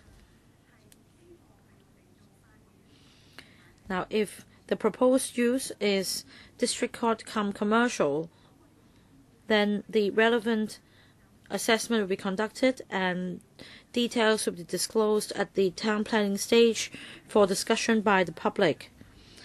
Whereas for TIA during the demolition phase, I would like the ASD to take the question. Well, we conducted a very detailed consultancy report, and on members' request, we submitted the report to the Legislative Council for members' reference. In short, on a daily basis, 14 to 16 vehicle trips would be involved on a daily basis. So that's about 2 vehicles per hour. We're therefore confident that there will only be minimal impact on the traffic nearby, and the site also consists of a works area for temporarily storing demolition materials, and if the traffic condition is not good enough, we can deploy the vehicles later. We're confident, but I don't see in my experience how the TIA would be approved. Time is up, so meeting's adjourned. I will continue with the meeting next week.